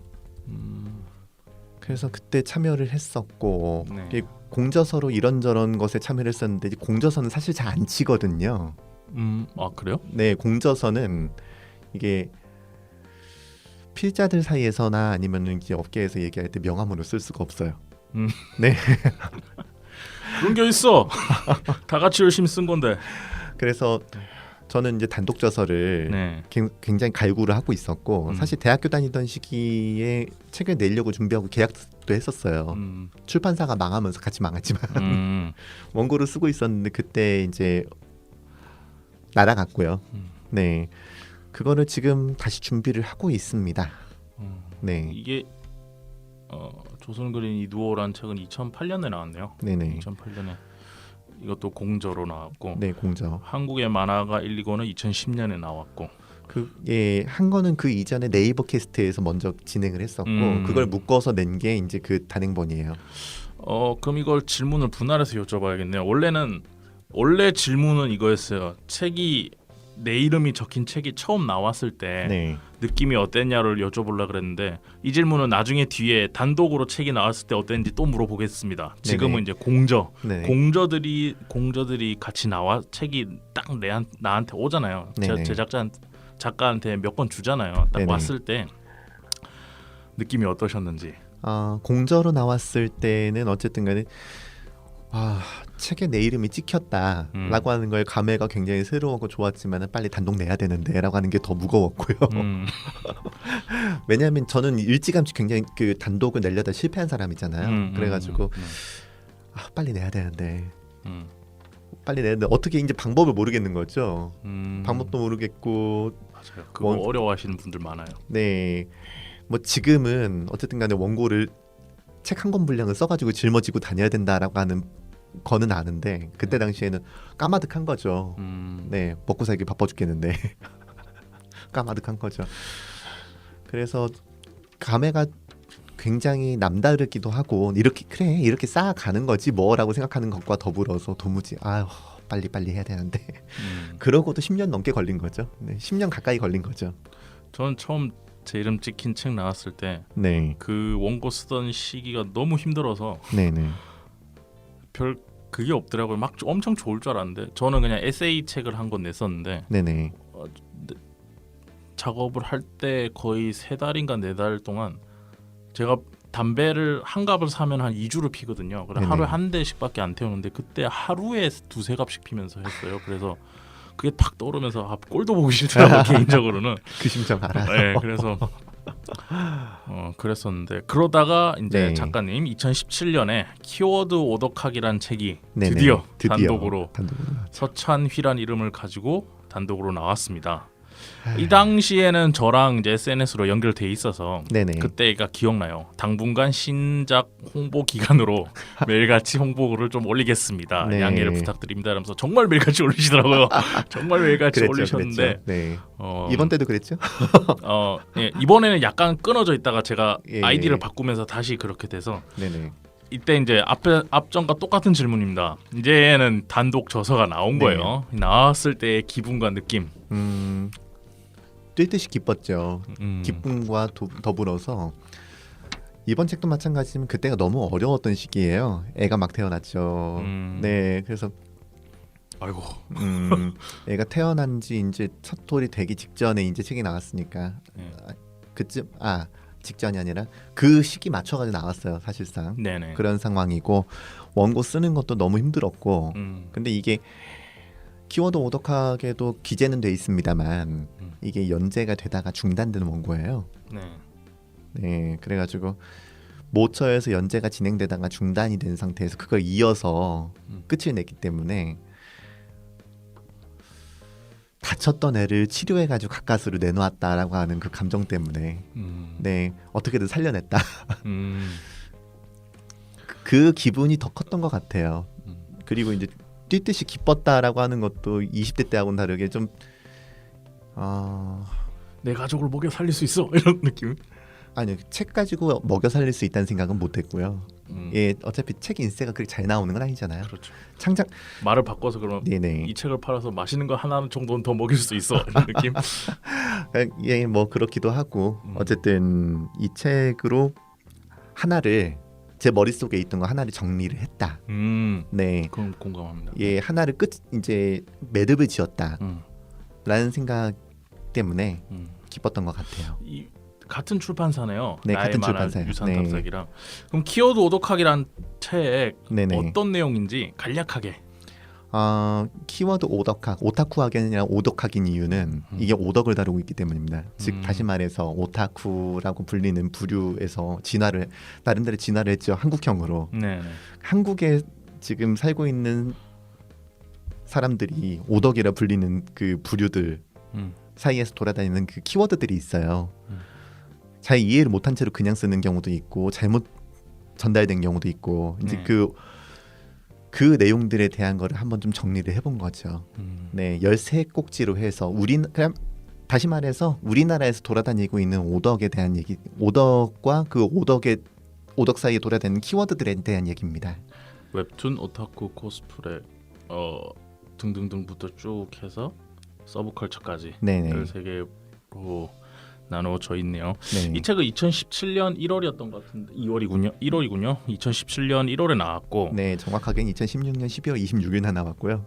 찍혀 나온 건 그렇게 나와 있죠. 네, 제작이 그때 되고 네네. 출판 그러니까 판매되기가 네네, 그때부터 된 것 같아요. 네네. 그리고 2018년 거의 1년 정도 원고 기준으로 치면 1년 만에 또 네네. 이제 오늘의 주제 나의 만화 유산 답사기가 나왔어요. 네, 이게 문화유산 답사기 아닙니다. 그 질문도 나중에 드릴 겁니다. 네네. 잠시 쉬었다가 네, 이제 보면서 그런 생각했어요. 그러니까 멀리서 지켜보면서 아 다행이다. 그래도 1, 2년에 한 권씩은 나오시겠구나 책이. 그런 생각 들면서 이제 원고 주기 사이로 1년 조금 넘어서 이제 그 사이 2권의 책이 나왔는데 네. 앞으로도 이제 작가님이 글은 책으로도 자주 만날 수 있을까요? 제가 준비 중이신 게 계속 있는지. 키워드 오덕학 내면서 제가 그 생각을 했어요. 앞으로 나는 어떻게 해야 될 것인가라고 생각했을 때 나는 매체에다 이렇게 글을 쓰는 건 당연히 먹고 살아야 되니까 하긴 하는데 그거하고는 별개로 난 저술가의 삶을 살아야겠다. 이게 그냥 보면 혹시 루시드 폴이라고 아세요? 알죠. 네. 좋아합니다. 그런 삶이겠구나. 그리고 말하자면은 막 꾸준히 계속해가지고 어딘가에 막 모습을 드러냄으로써 드러내고 팔고 이런 게 아니라 꾸준히 음악을 만들어서 CD로 내는 거예요. 지금 같은 시대에 물론 먹고 살기 위한 글들은 계속 쓰겠습니다만은 그거하고는 별개로 좀 잘 써서 묶어내는 것 그런 것들을 계속 해나가야겠다라고 생각을 했고요. 그래서 이제 지금 원래 목표는 제가 50이 되기 전까지 제 이름으로 된 책을 10권을 내자였는데 약간 상향 조정했어요. 45까지 10권을 내자. 그래서 지금 1년에 한두 권씩 낼 수 있으면 좋겠다라고 생각을 하고 있고 그것이 반드시 만화만을 주제로 하지는 않을 수도 있긴 합니다만 어쨌든 준비하고 있는 것들이 있습니다. 기대하겠습니다. 네, 앞으로 고맙습니다. 꾸준히 사도록 할게요. 네네. 잠시 쉬기 전에 마지막 테마입니다. 팟빵에서 네네. 2015년 8월 7일부터 12월 18일까지 네네. 만화 골라주는 남자 일명 망골람이라는 팟캐스트를 20회까지 진행하셨어요. 네네. 시작하게 된 계기 짧게. 크리틱엠이라고 하는 그 매체가 그때 있었죠. 네네네. 예, 매체 지원 사업으로 이제 공적 자금 받아서 네. 만들어진 곳이었고 거기에서 이제 기획 단계에서 팟캐스트를 진행하자라고 하는 게 있었고 제가 이제 원래 옛날부터 어쨌든 인터넷 방송 사이버 자키라 불리던 인터넷 방송 시기부터 해서 조금 이런저런 것들을 건드려봤던 입장이었기 때문에 네. 그걸 맡았어요. 맡아가지고 진행을 했고 그 20회까지 됐고 더 이상 돈을 주지 않기 때문에 나중에는 이제 지원이 끝나니까 거기서 끝났던 거죠. 혼자 진행을 하시더라고요. 편집도 제가 합니다. 네, 다. 혼자 하다 보면 저도 혼자 하면서 느끼는 건데 혼자 2-3시간 막 말을 떠들고 있으면 좀 이상하지 않아요? 저는 순간적으로 이렇게 사람이 이렇게 미쳐가는구나. 벽 보고 2-3시간 제가 막 떠들고 있으니까. 근데 저는 위에도 그런 거 좋아하기 때문에 보통 책 읽을 때 소리 내서 읽는 걸 꽤 좋아해요. 그러니까 이제 나중에 애 크면 애하고도 같이 그럴 생각인데 그냥 펼쳐놓고 주리줄창 읽고 있는 거죠. 목이 좀 아플 수도 있지만은 그래서 나쁘진 않았어요. 네. 저랑 다르시군요. 저는 약간 그 난독도 있고 이래서 힘들었는데 앞으로 그러면 더 하실 생각은 없습니까? 솔직히 라디오 DJ가 제가 그 별이 빛나는 밤의 세대거든요. 이문세 아저씨 세대거든요. 네. 그래서 이문세 씨하고 아침에는 오성식, 저녁에는 이문세, 오후엔 배철수. 배철수 씨는 제가 안 들었어요. 잘 안 들었어요. 전 배철수 세대라. 예. 그래서 어쨌든 그렇다 보니까 라디오 DJ에 대한 로망이 굉장히 컸어요. 그래서 라디오를 계속 해왔었던 거고 팟캐스트라는 게 생기기 전부터도 계속 라디오를 만들어 왔었죠. 네. 하고 싶은데 애 키워야죠. 이게 너무 커서 지금 만드시는 분 앞에서 하기에는 굉장히 신뢰되는 얘기일 수도 있는데 지금은 저한테 우선순위가 아니에요. 예, 돈을 많이 준다라고 하면은 합니다. 네. 저도 지금 52회로 지금 녹음 중인 만화 클래식이 아마 시즌 1이 될지 아니면 완전히 끝낼지는 모르겠는데 저도 우선순위에서 밀리고 있는 거예요. 저도 작가다 보니까 작품을 하고 싶고 그러다 보니까 이렇게 되는데 이해합니다. 저는 충분히. 네. 아니 그래서 정말 대단한 거예요. 지금 계속 하시는 분들이 다 대단하다고 생각을 해요. 웹툰이스타 같은 경우에는 네, 정말 그렇죠. 대단하죠. 이게 또 해본 사람만이 알 수 있는 그게 있는 것 같아요. 저는 마지막 그 말 제가 기억해 두겠습니다. 이게 돈이 되면 더 할 생각이 있다. 네. 알겠습니다. 지금으로서는 뭐 사실 정치 사회 팟캐스트가 아닌 이상이야 광고를 받을 정도의 그 청취자 수가 보장이 되진 않죠. 네. 그나마도 지금 정치 쪽 같은 경우도 정상화가 되어가면서 이제 그 지상파들이 정상화가 되어가면서 이제 팟캐스트가 대안으로서의 그 가치가 좀 떨어져 가고 있잖아요. 네. 그러다 보니까 좀 줄어가고 있는데 문화 쪽은 말할 것도 없고 그 약간 좀 사명감을 갖고 하시는 분들이 지금 아직 많이 계신 것 같아요. 그분들 존경하고 근데 저는 이제는 좀 안 될 것 같습니다라고 하는 거 언젠간 다시 돌아오고 싶어요. 네.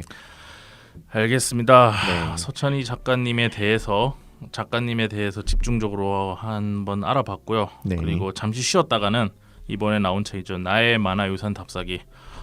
정말 좋은 책이에요. 이 책에 대해서도 한번 네. 잠시 쉬었다 와서 말씀드리도록 하겠습니다.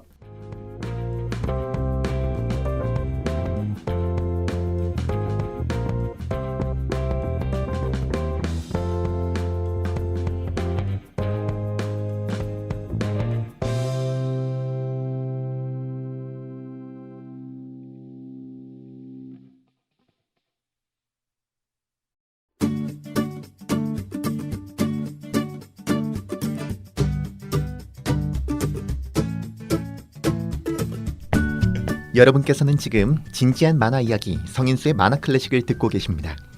저는 만화 유산 답사기를 쓴 만화 칼럼니스트 서찬입니다.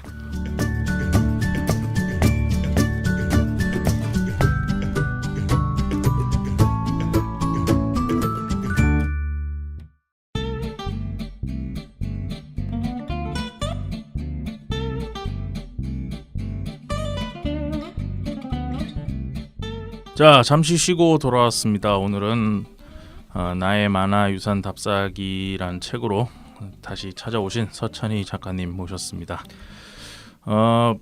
앞전에는 작가님의 이제 개인적인 부분에서부터 시작해서 이제 칼럼니스트 평론가로서 어떤 활동을 하셨는지 이런 것들에 대해서 얘기를 했고, 그리고 이런 활동을 해오시던 분이 이번에 낸 책에 대해서 네. 이제 얘기를 한번 해보도록 하겠습니다. 생각 비행 출판사에서 나왔고요. 책 가격은 18,500원이네요. 네. 먼저 제 감상 평을 짧게 말씀드리고 나서 얘기를 계속 해볼게요. 네.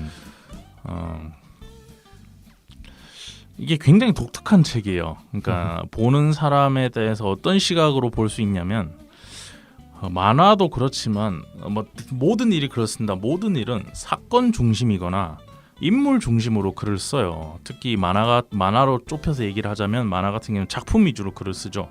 이 작품이 어느 몇 년도에 나왔고 그것이 어떤 영향을 줬고 그것으로 인해서 어떤 것들이 더 파생되어 나왔는지를 대부분 작품 아니면 작가를 중심으로 해서 글을 많이 씁니다. 네. 근데 이 책 같은 경우에는 그게 중심이 아니에요. 장소. 네. 그 장소가 어떤 시간을 통과해서 어떤 역사를 가지고 있는지 이런 것들에 좀 포인트를 줘서 네. 책을 썼어요. 한국에서 이런 책 보기 드뭅니다. 다른 나라는 네. 제가 안 가봐서 모르겠고 네. 제가 본 뭐 한국에 나와 있는 만화 관련된 이런 저서들을 제가 뭐 굉장히 많이 보는 편인데도 네. 제가 봤을 때도 이런 식으로 접근하는 경우에는 거의 없었어요. 그래서 보면서 굉장히 신선했다. 네. 라는 게 제 짧은 감상평이었습니다. 굉장히 재밌었고 감사합니다. 우선 좋은 책 내주셔서 굉장히 감사합니다. 본인 앞에서 이렇게 하면 좀 부끄러우실 수도 있을 것 같아요. 뭐 감사할 따름이죠. 네. 어떻게 이런 발상을 하게 되셨는지 장소 위주. 그러니까 아니 먼저 얘기를 듣고 다시 얘기를 하죠. 어떻게 이런 발상을 하게 되셨는지. 그 시작할 때 서문에서도 이미 좀 살짝 밝히긴 했습니다만은 네네네. 어렸을 때 제가 살던 데에 있는 미술품에서 시작했어요. 발상 자체는 네네. 그 설치 예술품인데 네네. 아르먼 페르난데스라고 하는 작가가 네. 수백만 마일이라고 하는 조형물을 천안에다가 세워놨습니다. 이게 터미널 앞에 있어요. 네네. 근데 이게 자동차 뒤축 999개를 쌓아놓은 조형물이에요. 커다란 큰 차 자동차 뒤축이에요. 근데 네. 그 뒤축을 터미널 앞에 이 상징성이 있죠. 근데 이 999개예요. 만화 좋아하는 사람이라면 999 하면 알지 않습니까? 네. 게다가 이 조형물이 뜻하는 게 네.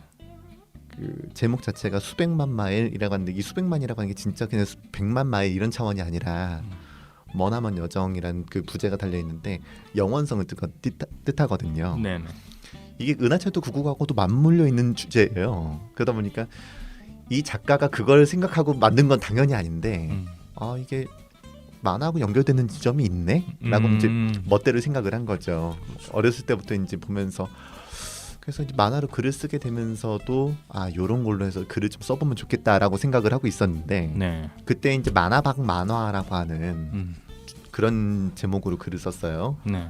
근데 딱 요것만 쓸 수 있었어요. 999하고 그 수백만 마일하고. 네네. 그게 조형물이라든지 뭔가 이렇게 상징성이 있는 상징성을 내포하고 있는 종류의 작품들 하고 전혀 다른 영역에 있지만은 만화하고 연결점이 뭐가 있는가 이런 걸로 엮을 수 있는 게 없는 거예요. 그래서 딱 999하고 엮은 것까지만 써놓고 이제 밀어놨었는데 그 사이에 이제 방향을 바꾼 거죠. 네, 그렇다라고 하면은 특정 작품하고 연결지을 수는 없을지언정, 네. 그러면 분명히 우리가 이렇게 살고 있는 공간이라든지 이 공간하고 만화하고 엮을 수 있는 게 뭐가 있을까 네. 하다 보니까 그 장소성하고 역사성이 드러나는 거예요. 그런 걸 좀 써보면 좋겠다라고 생각을 해서 마침 또 아까 전에 팟캐스트 얘기 나왔었던 네네.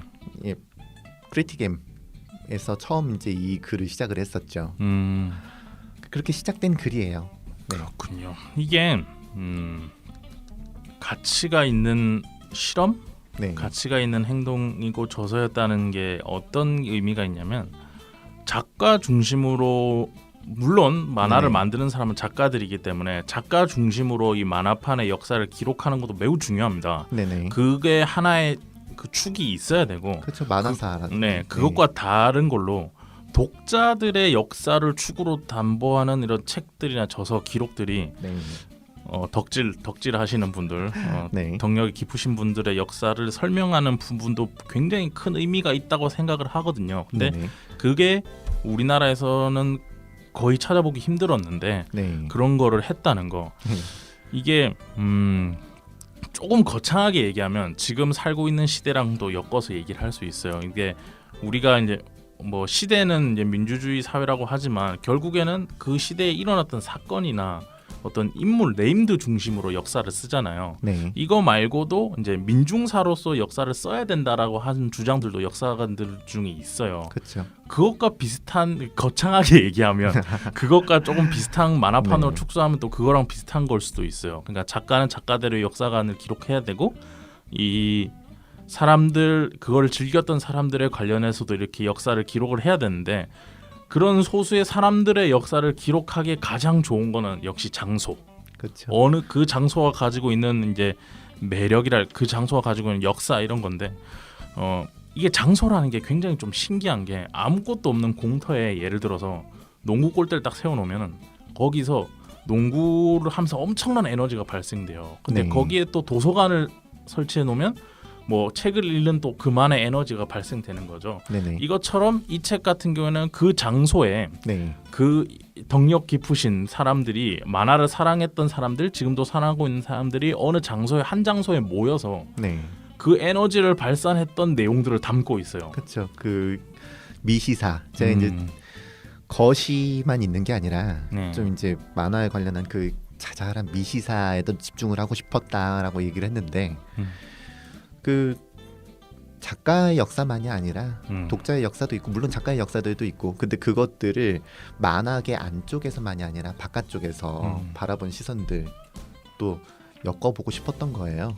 예, 그리고 만화의 역사라고 하는 게 만화만 잘 돼서 아니면 만화가가 너무 출중해가지고 다 엮어지는 게 아니잖아요. 그 시기에 이제 만화가 당했던 거라든지 특히나 이제 하다 보면은 적다 보니까 더더욱 이제 알게 되는 부분도 있었고 원래 알고 있었던 것도 있지만은 네. 정치 사회적인 부분하고 뗄래야 뗄 수 없는 게 또 그 당시에 만화거든요. 맞습니다. 네, 탄압도 당했었고 또 이용도 당했었고 그거 정치 사회적인 부분 플러스 이제 그것이 일어났던 공간들에 대한 얘기들을 하다 보면은 자연스럽게 굉장히 이야기들이 풍부해지지 않을까라는 생각을 했어요.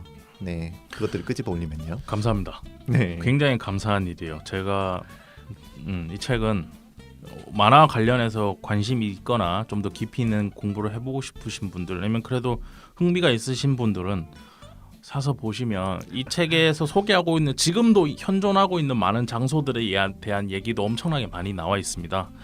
그러니까 굉장히 좋은 책입니다. 아, 칭찬 감사합니다. 전 정말 그렇게 생각해요. 네, 아니라면 모시지 않았을 겁니다. 우선 감사합니다. 챕터로 이렇게 네. 보면 한 10가지로 나눠져 있어요. 그래서 네. 쭉쭉쭉 설명을 하고 있는데 오늘 시간 관계상 이걸 다 말씀드릴 수는 없습니다. 네네. 그래서 제가 인상 깊었던 챕터 2가지 정도만 골라서 네네. 이것들에 대해서 좀 질문을 하고, 뭐 책에 나와 있는 내용이긴 하지만 그걸 네. 또 말로 설명하실 때는 또 다른 느낌이니까 그것들에 대해서 좀 얘기를 해보도록 하죠. 일단 이 책에 대해서 한 가지, 제가 원래 이게 질문자는 질문을 짧게 하고 얘기를 들어야 되는데 아무래도 책을 직접 보고 얘기하다 보니까 제 감상평이 좀 들어가더라도 청취자 여러분도 좀 이해해 주십시오. 제일 묵직했던 거는 역시, 그래서 일본에 배치했는지 모르겠는데 서울 애니메이션 센터와 남산 일대, 이게 네네. 저는 애니메이션 센터에서 일을 했었어요. 거기 네. 옆에 도서관도 맨날 다니고 거기 만화의 집. 헉헉거리면서 맨날 올라가고 새길에 보면 그 계단 있잖아요. 예, 예쁜 예. 계단, 거기도 막 다녀보고 이러면서 나름 거기서 좀 생활을 했는데, 네. 제가 모르는, 그래서 그 일대는 다 돌아봤다. 걸어서 남산 그 위에까지 나무인 데까지 올라가보고 막 이랬었기 때문에 네. 그랬다고 전 나름대로 생각했는데 제가 알고 있는 것보다 더 깊이감 있는 내용들이 여기 책에 나와 있더라고요. 그래 보면서 이 장소란, 남산이라는 장소가 가지고 있는 어떤 그 이유가 지리학적인 이유도 있었겠지만 이런저런 이유로 이게 오래 전부터 어떤 식으로 활용되어서 이렇게 해서 여기까지 왔구나라는 네네. 것을 알 수 있어서 굉장히 좋았고, 네. 근데 오늘 제가 챕터 2개 고른 건 이건 아니에요. 네. 챕터 고른 거는 두 번째, 이거를 고른 이유는 만화의 이 나의 만화유산 답사기에 나에 속할 수 있는 독자, 매니아, 덕자 분들께서의 과거와 현재를 좀 알 수 있는 챕터를 고르고 싶었어요. 네. 그래서 이번 중소기업, 이거 너무 길더라고요. 중소기업 협동조합 중앙의 여의도 종합전시장, 네. 이 챕터랑 부천 네, 부천. 이 네. 두 가지에 대해서 오늘 좀 얘기를 하겠습니다. 다 네네. 뒤 나머지 부분들에 대해서는 한번 사서 읽어보시면 네, 읽어주십시오. 네. 사서 읽으셔야 됩니다, 여러분. 네. 그래서 그 부분들은 사서 읽으면은 이렇게 지금도 있는 것들에 대해서 얘기를 많이 보실 수 있고 찾아가서 또 보고 이렇게 하실 수 있으니까 네. 그렇게 하시면 좋을 것 같고, 오늘은 이 두 가지 챕터에 대해서 네. 먼저 얘기를 하도록 하죠. 이거 진짜 물어보고 싶었어요. SYEX, 중소기업 협동조합 중앙의 여의도 종합전시장인데 네네. 이걸 줄이면 SYEX인가 봐요. 네. 이걸 어떻게 읽습니까? 그냥 이거 줄여서 얘기하는 경우는 그렇게 드물었고, 뭐 이게 이를테면은 코엑스, 그렇죠, 또는 그렇죠. 세텍 이렇게 읽히잖아요. 네. 근데 이거를 줄여서 읽는 사람은 극히 드물어. 극히가 보지를 못했어요. 그냥 군뱅이관. 군뱅이관. 네. 책에 나와 있더라고요. 이거를 네. 줄여서 얘기할 때 어떤 분은 군뱅이관, 어떤 분은 애벌레관 이렇게 얘기하셨었죠. 그 당시에는 그렇게 나왔었다고 합니다. 이게 지금은 없어진 장소잖아요. 지금은 IFC가 있어요. 네. 제가 이것도 제 개인적인 얘기인데 이 책을 읽기 전에 3일 전인가 제가 여의도에 갔어요. 일이 있어서. 또 갔더니 거기 그 건물이 있었는데 네. 그 건물 사진이 여기 딱 나오더라고요. 예. 건물 사진이 뒤에 있었던 것 같은데. 예, 뒤에 있어요. 예. 네네. 그래서 이것도 참 인연이구나. 내가 며칠 전에 본 건데라는 생각을 좀 했습니다. 네네. 그래서 일단 사라진 추억의 공간이긴 한데 네. 여기에 대해서 어떻게 설명을 해주셨냐면 책에서 62페이지에 나와 있습니다. 이곳에서 아마추어 만화인들은 자신이 직접 그려 찍어낸 책이나 관련 상품으로 팔았고, 상업 만화판에서는 만날 수 없는 소재나 이야기를 즐기고 싶어하는 사람들이 주로 찾아들었다. 나 또한 지방에서 등가방을 들쳐매고 뻔질나게 드나들었다. 직접 만화를 그려 팔던 아내와 처음 만난 곳이기도 하다. 물론 그땐 부부가 될 줄 몰랐지만 말이다. 네네. 어떤 곳이었습니까 이곳이? 네. 군뱅이관. 말 그대로 아마추어 만화인들이 자기가 그린 것들, 이게 직접 창작이든 패러디든 간에 정말 자기가 그린 것들을 어떻게든 간에 사람들한테 만나게 하고 싶어서 그 정말 그 열망이 에너지가 모여있던 곳이었죠. 말 그대로 아내도 그중 하나였고. 네. 저는 부산에서 살았기 때문에 제 고향이 부산이에요. 네네. 그래서 저희 때는 백스코예요. 백스코. 저희는 그렇죠? 백스코죠. 무조건 네. 야 백스코로 북코, 가요. 북코. 네. 북코는 백스코에 사는데 제가 기억하는 백스코는 너무 넓어요. 네네. 너무 크고 그냥 너무 큰 장소가 너무 크다 보니까 뭐 만화를 사랑하는 사람들 모여서 에너지를 발산하더라도 장소가 너무 커서 에너지가 모인다는 느낌이나 왁작지껄한 느낌이라든지 이런 게 좀 안 났어요. 그런 기준으로 말씀을 드리자면 적당했죠. 여기는 예, 한국의 그냥 이를테면 이런 거예요. 백스코나 아니면 우리나라 코엑스나 킨텍스쯤 되면은 비교를 하자면 일본의 빅사이트거든요. 네네네. 예, 그러니까 그 정도 인원이 될 때에 어울리는 공간. 네. 아이돌 그룹으로 치자면 저기 그 일본의 부도칸이나 아니면 우리나라로 치자면은 저기 체조 경기장이라든지 이런 데 가가지고 네네. 꽉 채웠을 때 그 느낌이고 우리나라 동인판의 규모로 봤을 때에는 그렇죠. 요 정도가 적당한 딱 이 사람들이 만났을 때 모였을 때에 이 그냥 좀 조금 좁다는 느낌이 없지 않은 않았으나 딱 이렇게 뭉쳐있기 좋은 공간이었죠. 근데 원래 이런 게 네네. 약간 좁다 싶은 게 네네. 더 에너지가 과득 모이는 느낌이 있어요. 그리고 예. 여기 자주 오고 가셨다는 게 느껴지는 부분이 또 책에서 있었는데 네네. 제가 이거 첫 번째 읽을 때는 분명 읽었던 것 같은데 두 번째니까 못 찾겠더라고요. 이게 여의도에 있다 네네. 보니까 거기 샐러리맨들 아, 양복 입고 지나다닌 샐러리맨들과 뒤섞여 있는 그 오묘한 느낌 네네. 그것에 대해서 글을 써주신 부분이 있었는데 예, 있었어요. 네. 제가 두 번째로 읽을 때는 못 찾겠더라고요. 안만 읽어도 어쨌든 그때 본인이 느꼈던 네네. 어떤 느낌이 그 느낌을 좀 듣고 싶어요. 막 그 빨리 출근해야 되는 네. 그 사람들 사이에서 끼어 있어. 근데 주말이긴 하셨을 텐데 어쨌든 네. 그땐 토요일도 출근할 때니까. 뭐 그것도 그렇고 뭐 그게 왜 그쪽에 주로 활동하던 사람들 있잖아요. 그 네네. 활동하던 사람들 아니면 이제 주말에도 출근을 할 수밖에 없는 종류의 사람들도 있단 말이에요. 네. 네. 그리고 보통 때 익숙하던 광경이 아닌 게 갑자기 벼천지가 펼쳐지는 거잖아요. 그래서 이게 지금 말씀하신 부분이 일단 92쪽, 93쪽에 나오는데 네네. 컬처 쇼크 앤드 카타르시스라고. 네. 제가 3일 밤낮 했는데 못 찾았는데. 네네. 이게 음. 이게 꼭 거기에 있던 그 근무하는 사람 아니라도 거기 장사하는 사람들이라든지 이런 분위기가 있잖아요. 네. 해가지고 어쨌든 분위기 자체가 완전히 여기 있을 것 같지 않은 사람들이 진짜 떼거리로 몰려가지고 우르르 와가지고 갑자기 점유를 했다가 쓱 빠지는 거예요. 이틀 동안에. 그리고 당시에는 굉장히 네네. 낯설었을 거예요. 이 사람들한테는. 그렇죠. 이게. 지금은 저런 부류가 있다, 저런 네네. 매니아들이 있다라는 걸 좀 아는 세대지만 네네. 당시 거기서 주로 어떤 일을 하셨나요? 뭐 펜시 제작이나 동인지 판매라든지 아니면 그 부스를 또 꾸미는 거를 그러니까 사람들이 만들어 오면은 동호회 사람들이 만들어 오면 그 부스 꾸미는 거를 좋아하는 사람들도 있었어요. 매니저 역할을 하는 거라든지 아니면 네네. 코스프레라든지 네. 어떤 거에 주력하셨습니까 이 당시에? 전 보고 다니는 거에 주력했죠. 동인지를 사고. 직접 이제- 만드시는 것보다 저는 만화를 못 그려요. 아니 네. 그런 취지잖아요. 이게 네. 뭐 못 그려도 좋은데 이렇게 그려서 한다는 예, 게 그런 그렇긴 취지긴 한데 그렇죠. 근데 그때만 하더라도 네네. 98년, 99년 정도만 하더라도 만화가가 되고 싶다라고 해서 그쪽에 모여 있는 분들이 많았어요. 여기가 단순히 나 좋은 취미 생활이고 좋아서라기보다도 여기를 발판으로 삼아가지고 나 데뷔할 거야. 잡지 데뷔를 할 거야라고 하는 그 열망이 분명히 있던 시기입니다.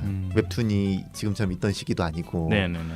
그러다 보니까 창작과 패러디를 병행하면서 나름대로 작품 활동 하시던 분들의 인기도 대단했고 네네네. 그림도 대단했어요.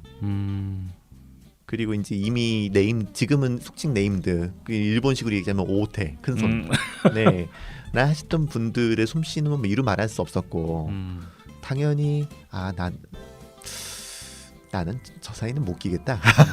당연히 그랬죠. 이게 네. 이 당시에는 굉장히 매니악한 네네. 매니아한 층이었어요. 그래서 전 지금도 억울한 게 내가 부산에 살아서 네네.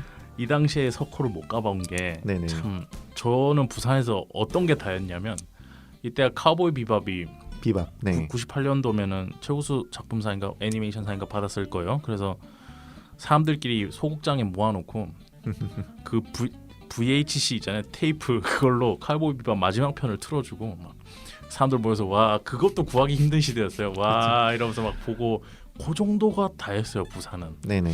그래서 서울의 어떤 열기였는지 그 당시에 이런 것들이 좀 궁금하기도 하고. 뭐 저는 이제 저는 천안에서 왔다 갔다 하던 사람이었기 때문에 천안은 뭐 부산만큼도 안 됐다라고 말씀을 드릴 수 있겠는데 네. 천안에서 덕질하기는 정말 힘들었어요. 음. 없었어요, 별로.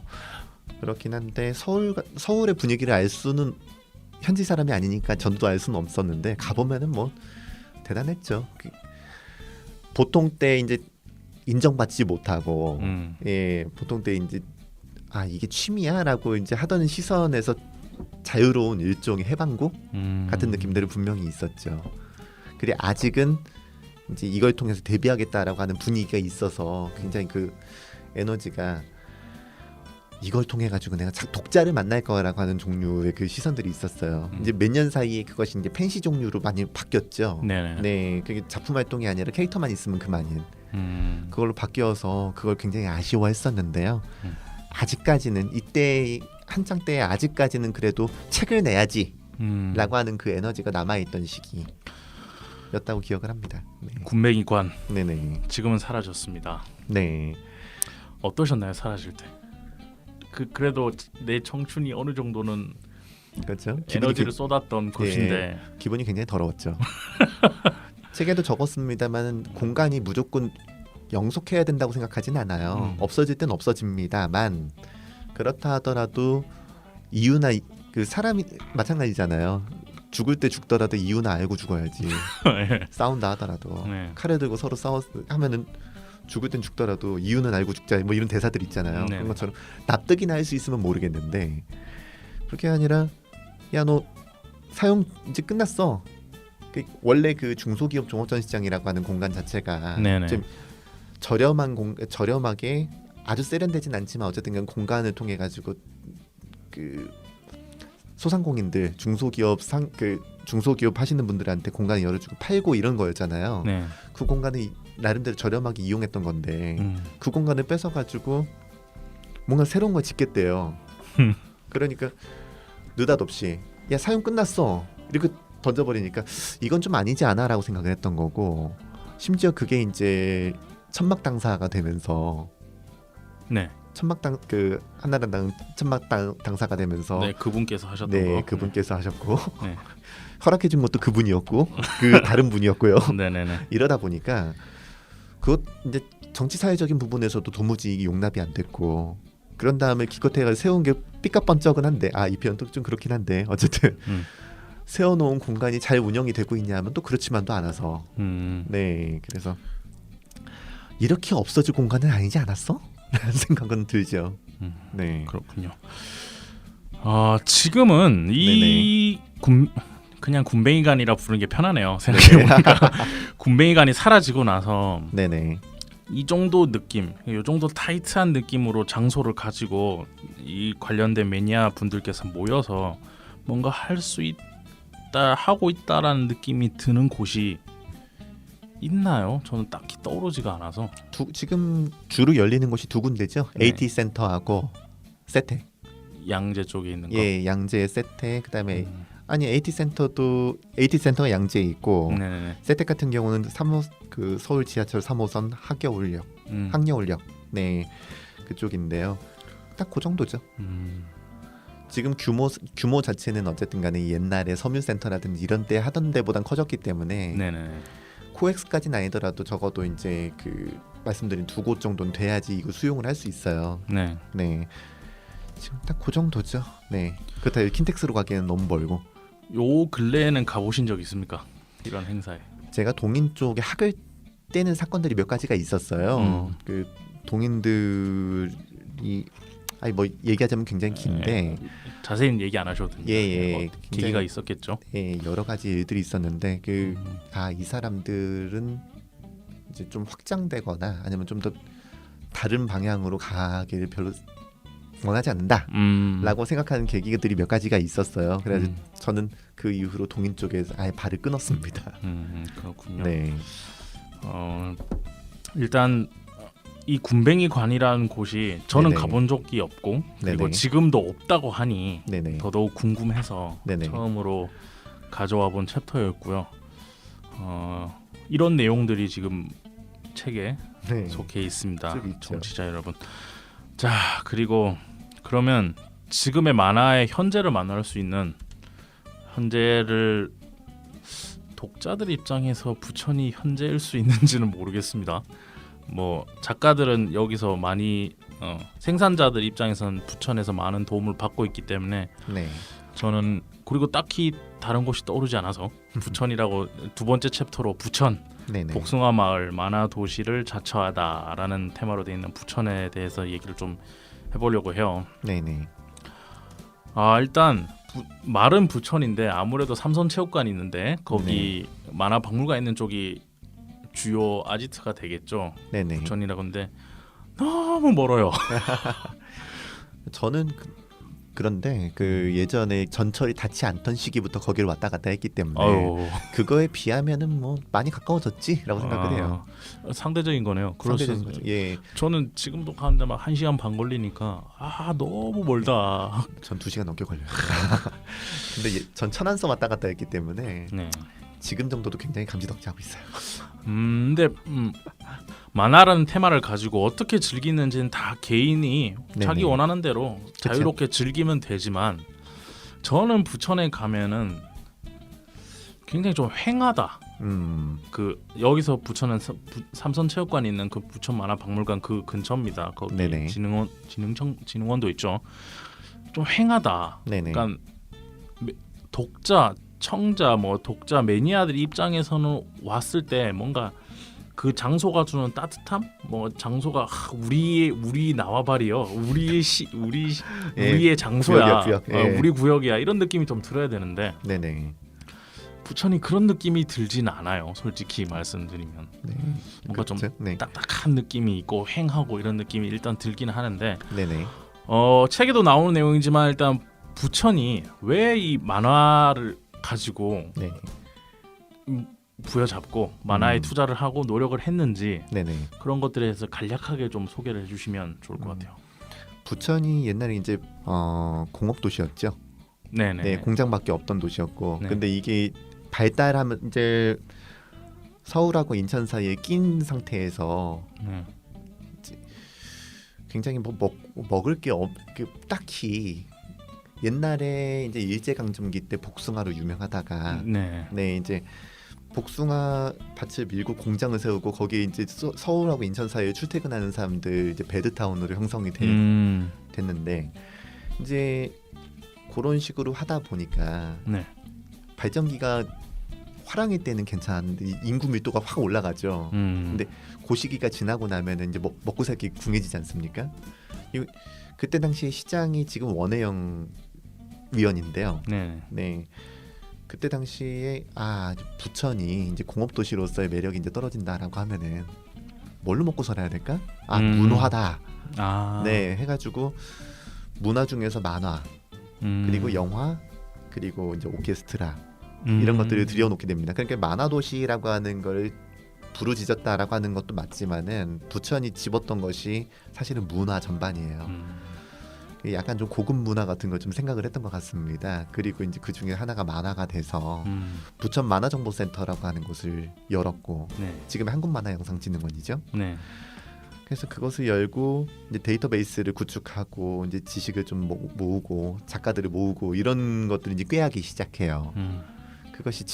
그것이 이제 발전하기 시작해서 지금에 이르렀죠. 공간도 건물도 짓고 하면서 만화 도시라고 하는 걸 딱 내걸고 이것저것 했는데 성과도 있었죠 나름대로. 그리고 지금 어쨌든 만화 관련해서 진흥 정책을 펼치는 몇 안 되는 곳, 거의 유일한 곳이죠. 하지만 장소적인 측면에서 봤을 때 그곳이 정말 잘 되고 있느냐라고 하면은 아직도 미비한 건 사실이에요. 부천국제 만화축제가 근데 매년 열리긴 해요. 거기서. 네네. 저도 이 분야에 관심을 두고 나서는 매년 찾아가고 있는데 매년 가시나요 혹시? 거의 매년 갔죠. 네. 거기에서 행사 진행하기도 하고 느닷없이 마이크 붙잡고 애들 앞에 서기도 하고 세미나도 진행하고 큐레이터도 하고 거기 네. 이 장소에서 하는 행사니까 네네. 그 여쭤보는 건데 매년 가면서 어떻나요? 좀 발전하고 있다라는 느낌이 드는지. 우리나라에서 만화 행사 하면은 두 가지가 있죠. 빅코프가 있고 시카프가 있고. 네, 서울 네. 카툰 애니메이션, 서울 국제 카툰 애니메이션 페스티벌. 네, 그래서 시카프죠. 이 둘 중에서 어느 쪽이 좀 더 낫느냐 하면은 어쩔 수 없이 이제 빅코프를 얘기할 수밖에 없는 단계까지 갔죠. 시카프가 워낙에 말아먹는 바람에. 저도 동의합니다. 시카프 분들 그래서 지금 욕하는 거 아니에요. 이게 객관적으로 놓고 봤을 때 좀 밀린 건 사실이잖아요. 네. 네. 근데 부천이 더 나았어요. 나았죠. 이제 어떻게 될지는 또 모르는 일이지만 이제 또 앞에 다가오는데 이 평가는 또 매년 달라지는 거니까요. 네. 그런데 매년 조금씩 어쨌든 간에 안 하는 것보다 나은 단계로 지난해보단 좀 나은 보여주려고 하는 것이 무엇인가는 좀 보여주는 행사라고는 생각해요. 다른 행사에 비해서는 그것이 유지가 쭉 되어가면 좋겠는데 모르는 거죠. 또 정치 상황과 밀접한 관련이 있겠죠, 이것도. 결정적으로 부천시잖아요. 부천시 돈으로 운영되는 것이고 네네. 지방자치단체의 돈으로 운영되는데 이번에 선거 있잖아요. 그리고 원장도 바뀌셨고 축제위원장도 바뀌셨고 여러 가지 일들이 있었죠. 올해. 어떻게 될지 모르는 거예요. 이게 준비가. 네. 저도 잘 됐으면 좋겠어요. 그나마 네네. 명맥이라도 잘 유지해서 발전적으로. 이거 그럼 여기 물어보면서 삼선체육관 근처 갈 때마다 제가 진짜 고민하는 게 있어요. 네. 뭘 먹어야 되지? 먹을 게 별로 없죠. 네. 예, 그래서 부천시청 쪽으로 빠지시거나 네. 아니면 진흥원 옆에 있는 그 식당 몇 개가 있습니다. 진흥원 안에 있는 식당도 있어요. 안에 있는 식당도 있고. 지금 식당 없어졌죠? 지금 없나요? 예, 없어졌어. 있구나. 구내 식당. 구내 식당이 있어요. 구내 식당은 있고. 네네. 구내 식당은 있고 옆에 나오면은 그 화개장터였나? 하여튼 그 버섯 샤브샤브 하는 데가 있고 회식하면 다들 몰려가는 곳이 있어요. 두어 군데가 있습니다. 네네. 거기 말고는 딱히 먹을 게 없죠. 네, 여기가 또 부천 끄트머리예요. 조금만 나가면 인천이라서 부평 가는 게 나을 수도 있고요. 부천에서 이 장소를 어차피 이렇게 크게 돈을 주고 점유를 하고 있으니까 네네. 이 책을 읽으면서도 좀 느꼈던 건데 이렇게 작가들을 지원해주는 어떤 비즈니스적인 측면에서는 열심히 노력하고 있다는 건 알겠어요. 근데 부천이 네. 독자들을 위해서 어떤 행사나 이런 것들을 좀 기획을 해서 할 수 있는 장소로도 네. 좀 거듭났으면 좋겠어요. 왜냐하면 아까 말씀드렸듯이 이런 만화 관련해서 관심 꼭 코스프레나 뭐 펜시를 파거나 이런 일이 아니더라도 만화 관련해서 다른 의미로 관심을 두는 분들도 많은데 그런 분들이 모일 만한 곳이 없어요. 이게 전시행정이었다고 저는 감히 얘기하고 싶어요. 그때 당시 이제 손학규 씨가 경기도지사 하실 때였고, 그렇죠? 근데 그때 경기도지사 하실 때였고 부천시장이 원혜영 씨긴 했는데 문제는 그거죠. 만드는 건 좋은데 멋있게 만드는 것도 좋아요. 가보시면 건물 꽤 예뻐요. 위에서 보면 붓으로 꽉 찍은 것 같은 느낌입니다. 예, 붓의 느낌이에요. 사실 만화하면 펜인데. 근데 어쨌든 예, 근데 문제는 그거죠. 곡선의 미를 살린 것까지는 좋은데 컨벤션할 공간을 만들지 않았다는 거. 컨벤션 시설. 매년 축제 때 보면은 그 행사장은 저 끝에다가 따로 네네. 만들잖아요. 그거를 처음에 만들 때 잘못 만든 거죠. 아니면 공터 많던데 컨벤션 센터 하나 지어주면 좋을 텐데. 그게 예전에는 그 바로 옆에가 야인시대 세트장이라고 해가지고 이제 책이 뒤에 나오긴 합니다만은 종로거리라든지 이런 것들을 재현을 해놓았던 공간이 있었어요. 그 드라마 세트장이었고 철거가 그게 이제 끝난 다음에는 캠핑장으로 쓰였다가 지금 그 공간이 이제 웹툰 복합관식으로 해가 그 복합 지원센터 뭐 그런 식으로 해가지고 네. 이제 만들어질 예정이긴 합니다만 애초에 만들 때 컨벤션 시설을 만들었어야죠. 전시도 되고 사람들이 이제 뭔가 행사 열려고 하면 임대도 해주고 그런 공간이 됐어야 된다고 생각했는데 예전에 그 부천 만화정보센터이던 시절은 네. 도서관 임대해서 하는 거였고 네. 그다음은 체육관이었거든요. 체육관 임대해서 하는 공간. 그러니까 어차피 여기는 다른 공간이 더 부사리하는 거니까 새로 지어지면 괜찮겠지. 착공할 때까지만 그거 기대했어요. 만들어지고 제가 이제 완전 개장하기 전에 이제 사람들 모아가지고 이제 투어하는 게 있었습니다. 네. 이런 공간 우리가 만들었습니다. 딱 보는 순간에 말을 잊지 못해서 이거 예쁘긴 한데 저기 전시는 어디서 합니까? 전시 진짜 어쩌지? 이런 느낌이었어요. 아니나 다를까 이후에 그 비코프 열 때도 그렇고 너무 힘들더라고요. 그렇죠. 다들. 그런 여기 오늘 책이 이제 네네. 장소가 그 중요 포인트가 되는 거니까 네네. 이왕 부천이 만화의 도시를 표방을 했고 그리고 부천에서 많은 행사들이 열리고 있으니까 네네. 이런 아까 말했던 독자들의 매니아층의 에너지도 모을 수 있는 공간도 잘 확충해서 네네. 부천이 앞으로도 만화 관련해서 이렇게 우리의 미래를 조금 더 포괄적으로 책임질 수 있는 장소로 거듭났으면 하는 생각에서 네네. 제가 사라진 곳 하나 그리고 현재인 곳 하나 이렇게 말씀드렸고 이거 이외에도 책에 뭐 쌍문동 같은 경우에는 둘리박물관이 있죠. 예, 둘리박물관. 네, 부천하고 싸워댔던. 어쨌든 여기도 있고 네. 홍대 이야기도 나오고 예, 청계천 대학천 그리고 뭐 회원 지하상가 네네. 유경재단 어린이회관 네네. 이 이제 보물섬이랑 어깨동무 잡지가 그쪽에서 나왔기 때문에 네네. 그런 얘기들을 좀 있고 만화 관련해서 전반적인 이해를 하기에 좋게 돼 있어요. 그리고 네. 그 중심에 장소를 기점으로 해서 얘기를 하고 계시고 네네. 거의 이제 마지막 질문입니다. 네네. 이 책을 즐겨 주시거나 이 네네. 책에 대해서 흥미를 지금 들으면서 가지고 계신 분들에게 나의 만화 유산 답사기 간단하게 소개 혹시 뭐 하시고 싶은 말씀 있으면 해주시면 감사하겠습니다.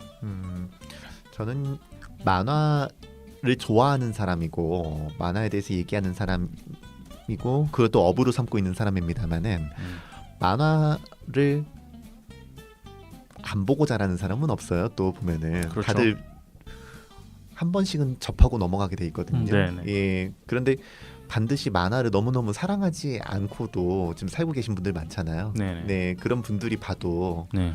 아 이게 이렇게 연결되는구나 하고 흥미를 느낄 수 있게끔 구성했다고 저는 생각을 해요. 네, 그리고 만화를 사랑하니까 만화 사적으로 해가지고 이제 만화계 내부 아니면 만화 업계에 있는 사람 그 또 진입해 들어오고 싶은 사람들이 봤을 때 감명 깊은 그런 책이 아니라 좀 더 넓은 사람들이 만화를 접하게 되는 키워드가 되고 또 트리거가 되는 그런 책이길 바랬습니다. 그래서 이제 좀 만화계 안쪽이 아니라 바깥쪽에서 접근해 들어오길 바라는 마음에서 썼고 그렇게 작동하길 바랍니다. 이 책이.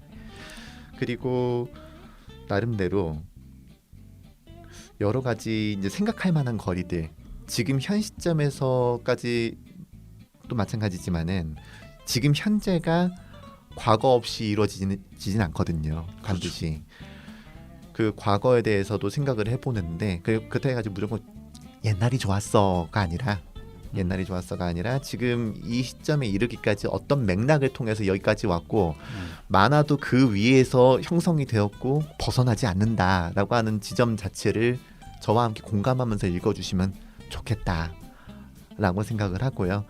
그런 관심이 이어질 수 있으면 다음 책도 또 낼 수 있지 않을까. 이 책의 다음 시리즈도 낼 수 있지 않을까라는 생각이 합니다. 네, 많이 오늘 읽어주세요. 저도 주변에 홍보하고 다니겠습니다. 네, 이북도 나왔어요. 자, 나의 만화 유산 답사기 네. 서찬희 작가님의 책 생각비행 출판사에서 나왔고요. 네. 18,500원입니다. 자, 오늘 인터뷰를 쭉 하셨는데 이제 질문 2가지 남았습니다. 네네. 오늘 꼭 하고 싶은 얘기 있었는데 혹시 못 하신 거 있으면 한마디 해주시면 좋을 것 같아요. 꼭 하고 싶었던 얘기라고 하면은 뭐 못했다라는 얘기라기보다도 꼭 하고 싶었던 얘기라고 하면은 방금 전에 했던 얘기하고 마찬가지인데 어떤 것도 이유 없이 그냥 있지 않습니다라고 하는 거를 좀 생각을 해주시면 좋겠어요. 네, 그 특히나 지금 시점에서 웹툰이 이제 만화의 대세라고 하고 그렇잖아요. 근데 이게 완전히 새로 리부트해가지고 없던 게 생겨난 것도 아니고 네. 그조차도 어쨌든 여태까지 있어왔던 거 위에 있고 그거조차도 또 심지어 만화조차도 단순히 이게 만화가들 만의 것이 아니다 네. 라고 하는 그 맥락성을 조금 생각하면서 활동을 해주시면 또는 그걸 생각하면서 만화를 또는 웹툰을 보셨으면 좋겠다. 그것만 좀 해주실 수 있으면 저는 이 책을 쓴 보람이 있을 것 같아요. 네. 알겠습니다. 감사합니다. 마지막 질문은 아니고 오늘 네네. 어떠셨는지랑 그리고 이제 뭐 종영을 얼마 안 남은 방송이긴 하지만 저희 만화 클래식 청취자분들에게 네. 한 말씀 해주시면 감사할 것 같습니다. 굉장히 책을 솔직하게 말씀해 아니 그게 아니라 책을 굉장히 공부를 많이 하고 와주셔서 정말 감사할 따름이고요. 또 이제 초대를 해주셔서 오랜만에 방송이기도 해서 저도 굉장히 설레는 마음으로 왔는데 네. 예 그렇게 좀 안배를 해주시고 많이 읽으셔서 저한테 이제 질문도 주시고 해서 정말 감사하고 들으시는 분들께서도 많이 생각을 좀 이 책에 대해서 해보실 수 있는 기회가 됐길 바라고요. 제 답변이 좀 여기 갔다 저기 갔다 하지 않았나 저도 걱정은 됩니다만은 재밌게 들어주셨길 바라고요. 네. 네, 재밌었습니다. 그리고 이제 끝나간다라고 하시지만 어쨌든 계속 또 들으실 때 음원은 남아 있을 테니까요. 네네. 네. 이번 기회를 통해서 저를 만나신 분 계시면은 앞으로도 저 계속해서 책 내고 또 활동할 거니까 나올 때마다 만나 뵙겠습니다. 네. 네, 알겠습니다. 그럼 오늘 시간 정리하도록 하죠. 지금 저는 그 현업에서 웹툰 작가분들을 많이 이제 만나면서 네네. 그리고 느끼는 거지만 정말 시간이 없다. 정말 쉴 새 없이 달리게 만드는구나 사이클을. 네네. 작가들이 너무 힘들게. 그래서 주변 뭔가 작가가 한 작품을 끝내고 나면은 또 다른 것들을 하기 위해서 어떤 머금어야 되는 게 있거든요. 영감을 얻고 그러기 위해서는 좀 시간이 필요하고 비용이 들고 이렇게 되는데 그런 시간조차 주지 않고 작가들도 그렇고 독자들도 그렇고 계속 새로운 거 일주일 만에 새로운 걸 계속 만들어내고 이렇게 너무 사이클이 빠르다는 생각이 있어요. 근데 그게 시대 흐름이 그렇게 가는 거니까 어쩔 수가 없긴 한데 그런 와중에도 이런 책 그러니까 우리가 살고 있는 이 공간 여러 요소들에도 이런 만화적인 역사나 이런 환경들이나 어떤 요소들이 재미를 찾아볼 수 있다는 것을 알 수 있게 되는 책이라서 굉장히 좋았고 작가 여러분들에게는 이 책을 가지고 쉬는 날 같은 경우에는 이 책에서 좌표를 찍어주는 곳에 한번 가보는 것도 가봐서 이곳이 이런 곳이었구나라고 생각해보는 것도 작가들 입장에서는 좋을 것 같고 그리고 평소에 만화를 즐기는 분들에게서도 지금 우리가 사랑하고 즐기고 있는 만화들이 이런 과정들을 겪었구나라는 것도 알 수 있게 그 장소를 포인트로 해서 색다른 시각이잖아요. 그렇게 해서 보는 것도 좋을 것 같고 네. 그리고 만화에 대해서 관심이 없거나 조금 알고 싶어하는데 힘들어하시는 분들은 여기 등장하는 많은 장소들 중에 자기가 살고 있는 집 주변이 있을 수도 있잖아요. 그런 거에서부터 관심을 시작을 해서 만화에 대해서 점차 관심을 가져주시는 것도 좋을 것 같다. 그런 의미에서 굉장히 좋은 책이었고 수찬이 작가님 좋은 책 내주셔서 감사하고 앞으로도 좋은 책 많이 내주셨으면 감사하겠습니다. 고맙습니다. 자, 2018년 4월 오늘이 11일이죠. 4월 11일 수요일 녹음되고 있는 성인수의 만화 클래식. 오늘은 서찬이 작가님의 나의 만화유산 답사기 얘기를 하면서 작가님 모시고 인터뷰를 했습니다. 몇 번 안 남았어요 방송이. 다음 주에 또 뵙도록 하겠습니다. 감사합니다. 고맙습니다.